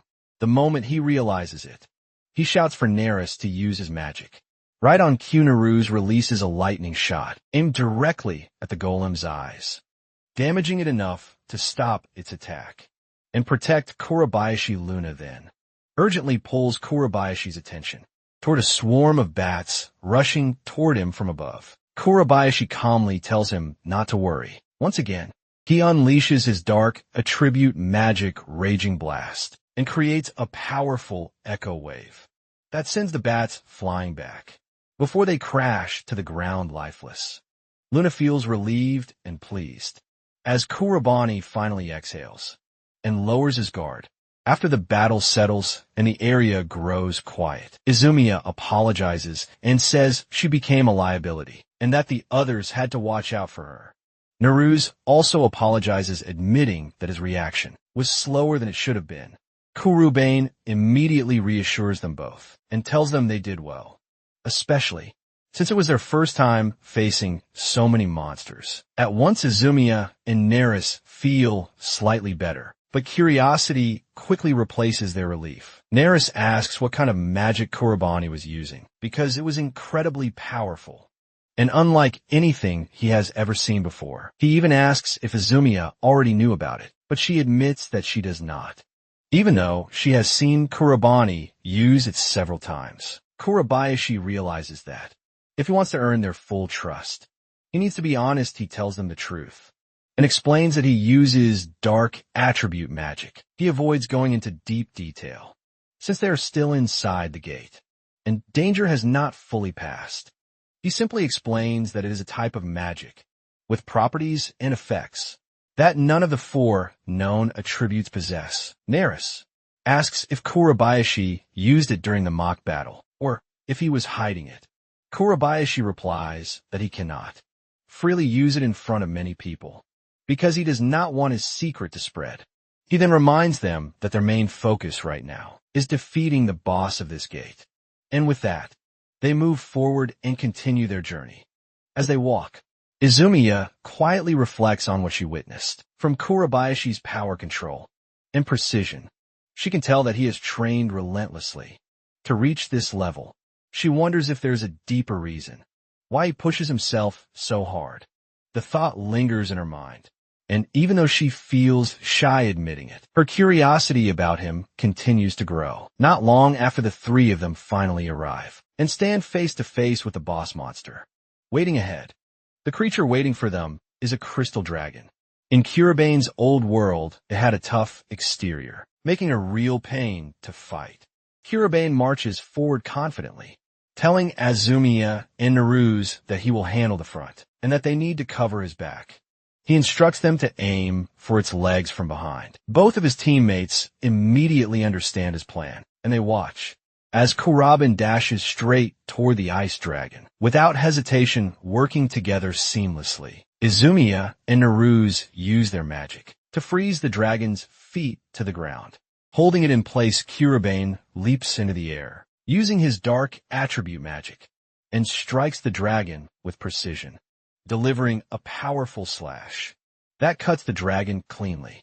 In half, Naruse and Izumiya stare in disbelief as the dragon shatters like hardened crystal, a spectacle of power they have never witnessed before. The display of Kurabane's dark attribute magic leaves them completely amazed. Soon the trio emerges outside the gate, where the principal is already waiting, surprised to see them return so quickly. The team has exceeded all his expectations, and his happiness is clear. Kurabayashi notices that the principal had also dealt with monsters lurking outside, and the principal laughs, saying that it was fairly easy to handle. He then looks at Naruse, noting that he has joined their team, and Kurabani confirms that they have defeated the boss and successfully closed the gate. The principal admits that they were so powerful that he almost forgot they were students for a moment. Kurabani then steps forward with a proposal, explaining that as dealing with gates becomes even more important in the future, the three of them have decided to form a clan.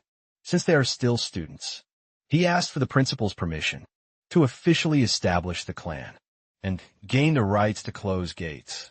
The headmaster has never received a request like this before, and he looks at Kurabayashi curiously as he explains. Saber is currently short on personnel, he says, and he believes that with their combined power, the three of them can work together effectively. Janus considers the idea for a moment. He knows there is no precedent for students forming a clan to close gates, but seeing the three of them, he feels they might just have enough strength to pull it off.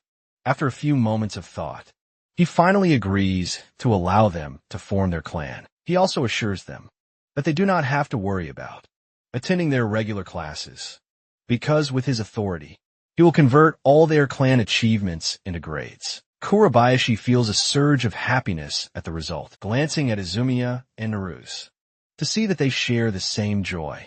For him, it feels like their plan is finally coming to life. Soon they move into their new meeting room, and Kurabani places a tablet on the table.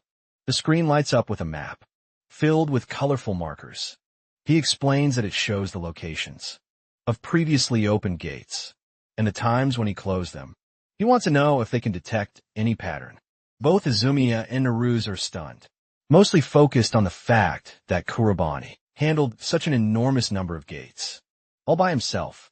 Izumiya recalls hearing stories a few days ago about gates appearing at random places, only to close quickly without explanation. Now, she realizes that Kurabana was behind it all. Naruse swallows in respect and admits that what Kurabani accomplished is both impressive and reckless.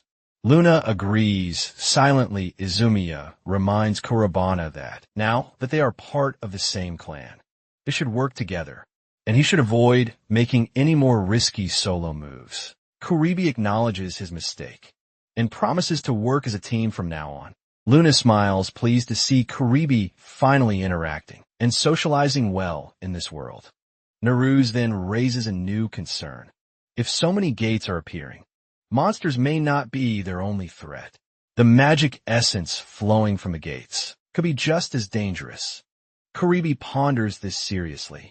Luna had warned him when he first arrived in this world. That magic essence, while helpful in awakening some people's powers, is toxic to ordinary humans and can spread like a deadly plague.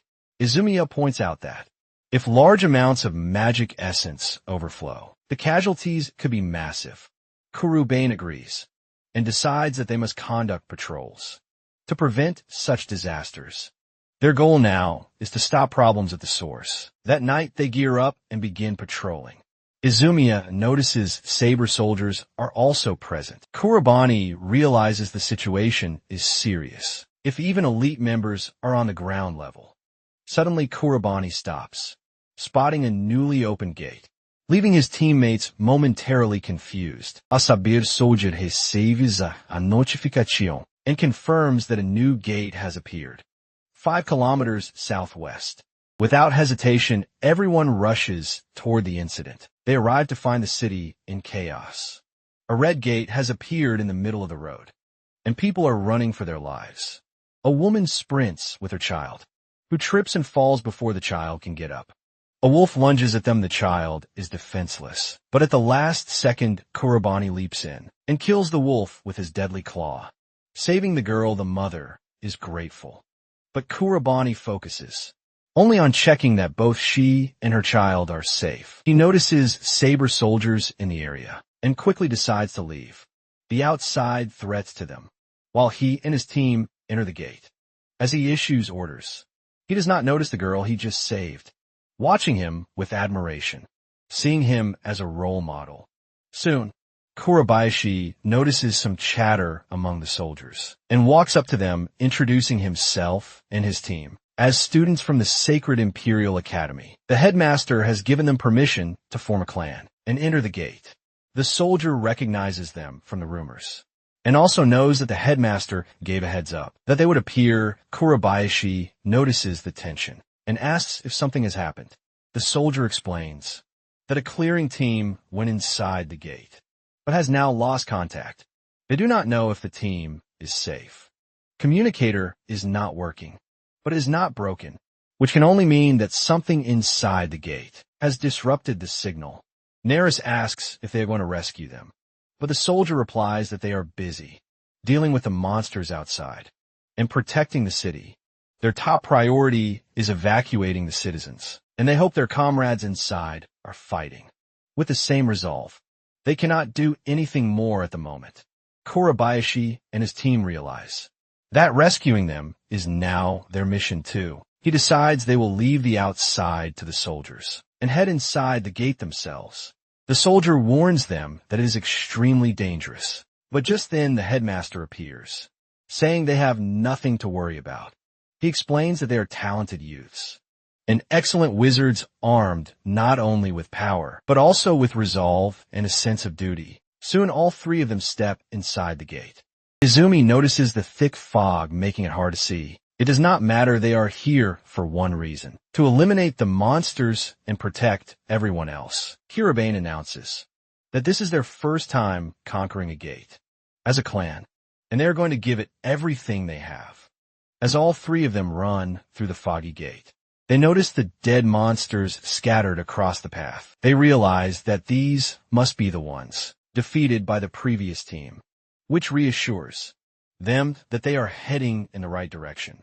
Neris reflects on the fact that this is a situation even Saber's elite could not handle easily. They lack experience, and he hopes everyone is still safe. Kiribane reminds them that the boss monster is probably even more powerful, but they cannot let that shake their confidence. Their priority now is to rescue everyone who has gone missing.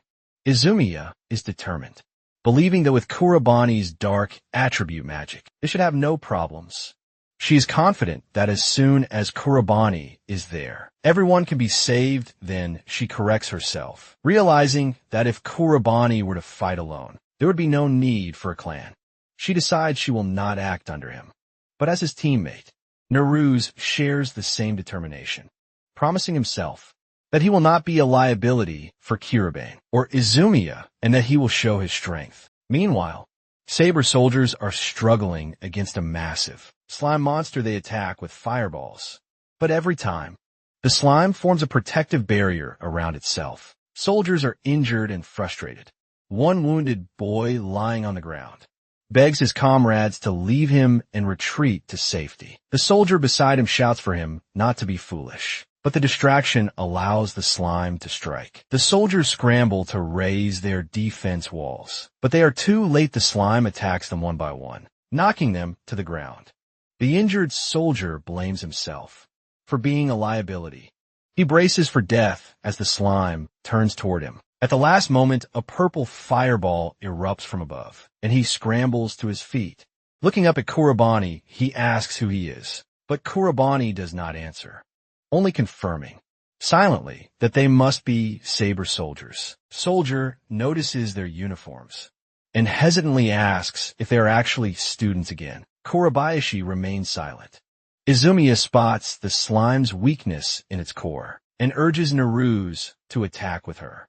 She charges forward, not realizing that the fallen slime has begun to move. Kurabayashi tries to warn her, but it is too late. The slime lands on her head, pinning her to the ground. Neris rushes to help her, but he too becomes stuck. The slime prepares to strike both of them, but Kurobani intervenes at the last second.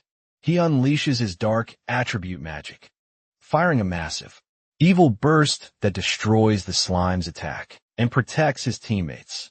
The slime evaporates into the air as everyone watches, stunned by Kiribane's power and his determination to defend his friends.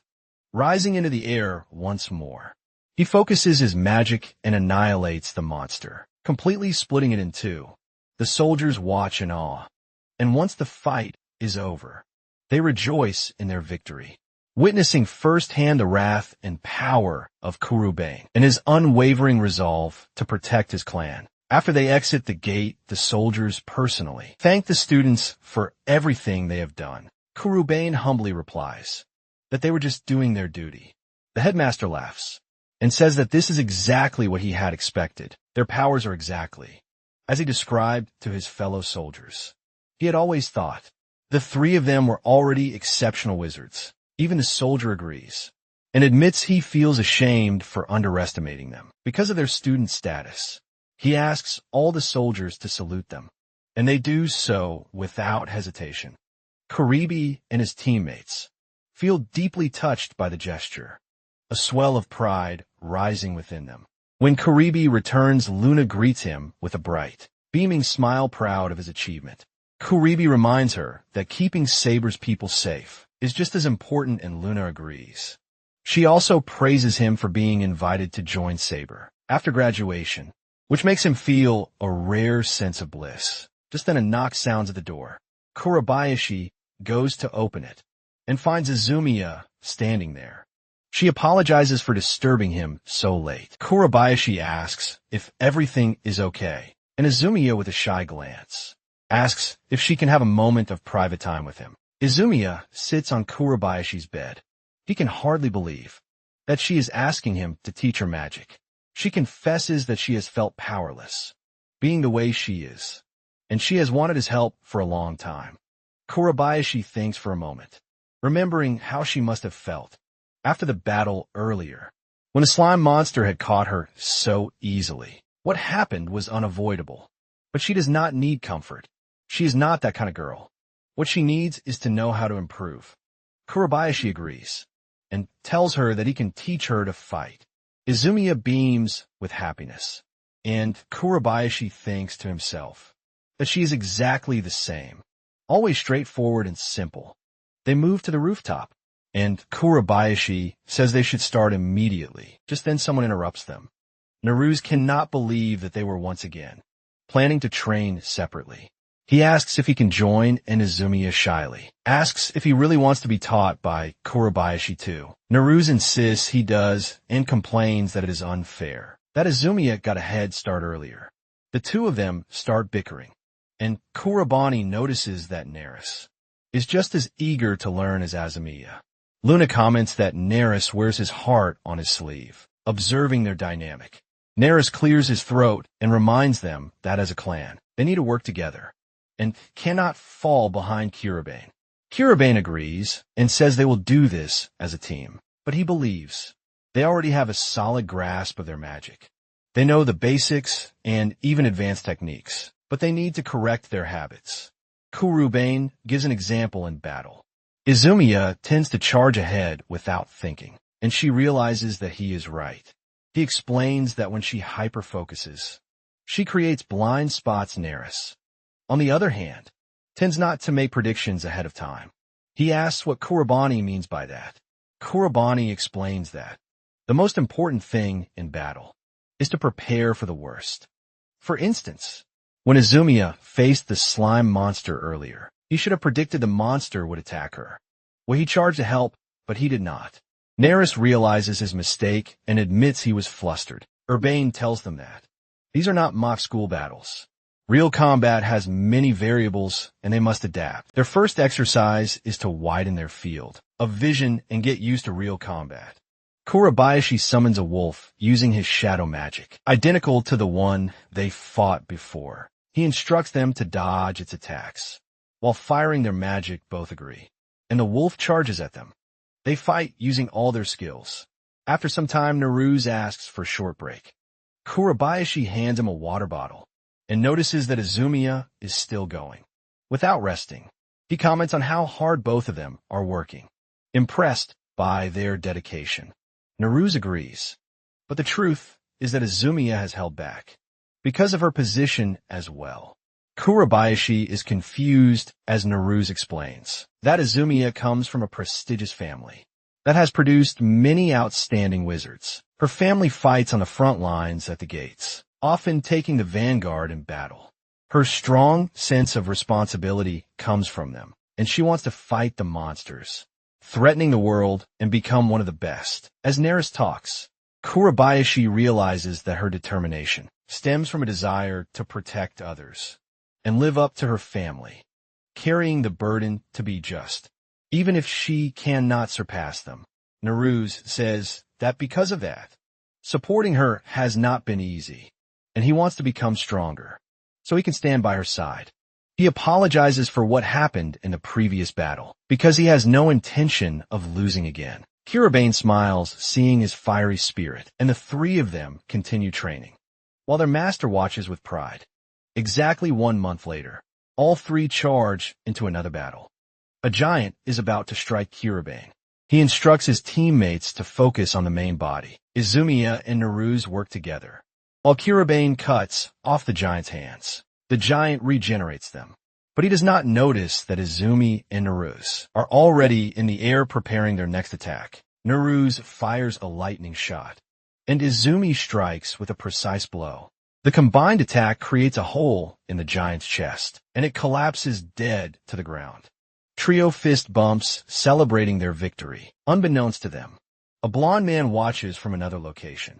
On his TV screen, he observes these young wizards closing gate after gate and thinks that the world always calls for a savior. In every era, he feels a sense of frustration that the experiment in front of him is nearing its end. But he eagerly anticipates meeting Kurabani one-on-one. At the school, everyone is buzzing about the newspaper, featuring the students who are conquering gates.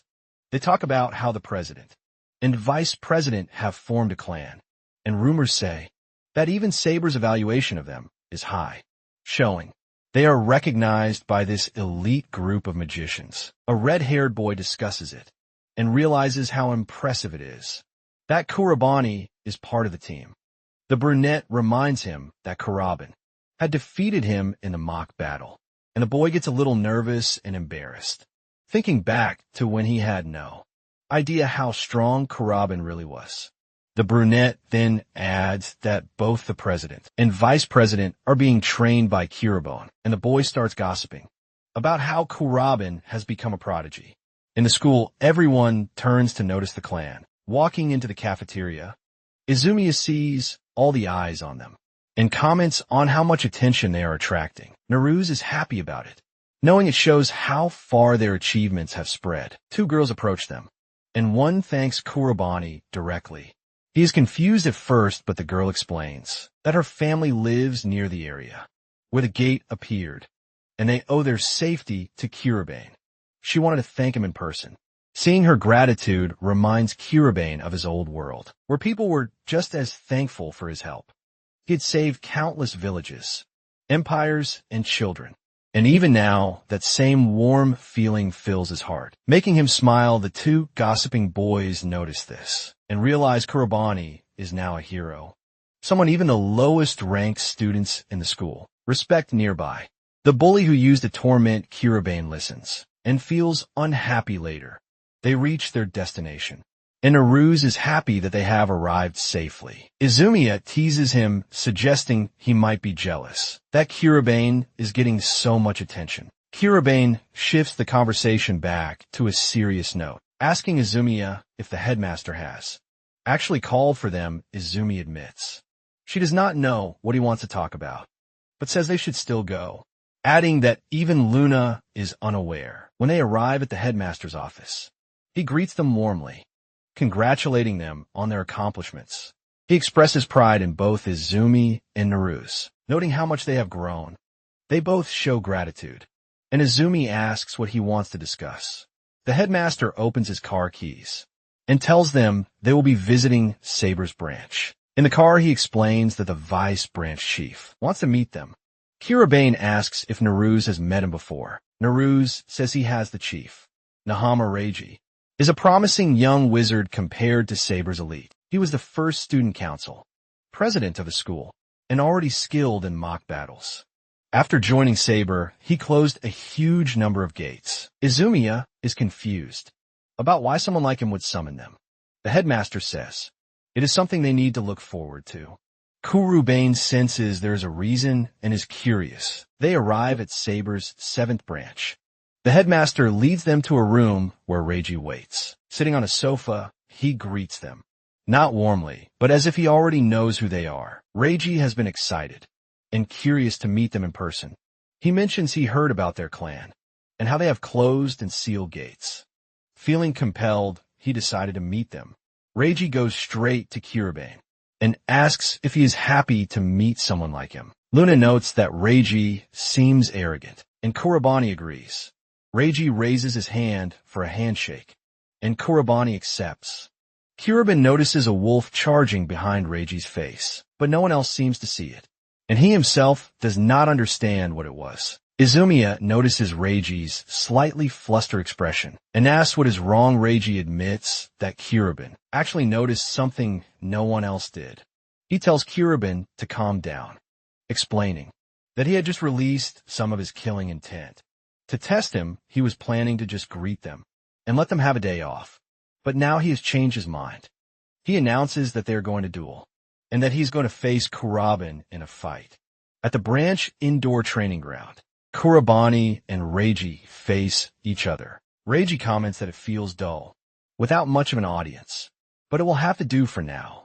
That way Kurobani can use more of his powers, without anyone watching. Kurobani realizes Reiji is right, but he is determined. Earlier in their office, Kurobani had asked if Reiji was really serious about a mock battle with a vice branch chief. Reiji revealed that he is a battle maniac and just wants to fight from what he observed. Kurobane has a lot of potential, and he even noticed the killing intent Kurobane had unleashed earlier.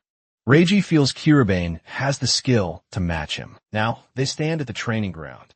Ready to face off. Saber gathers only the elite wizards, and Reiji stands among the very top. He is curious about Kurobani's abilities, but more importantly, he needs to understand the strange feeling of intimidation. He sensed earlier the headmaster feels nervous because rage is always intense, but he sees the silver lining. He wants to gauge Kurobane's skills and see what he can manage in an actual fight. He believes in Kurobane, but he also knows the vice branch chief is a real pro, so it will be difficult. Izumiya, however, has no doubt if anyone challenges Kurobane, she knows they are going to lose. Reiji lights a fireball, saying he will start with a test. He throws it at Kurobane, who notices it is vinegar fire attribute magic. It should be easier to intercept. But Reiji is not making it simple. The fireball splits as it travels, landing on the ground and exploding. Kurabayashi dodges easily by flying into the air. Rage is confused because he did not realize Kurabayashi had used a counterattack. Kurabayashi intentionally created a barrier of ice to deflect the fire and used the explosion as a smokescreen.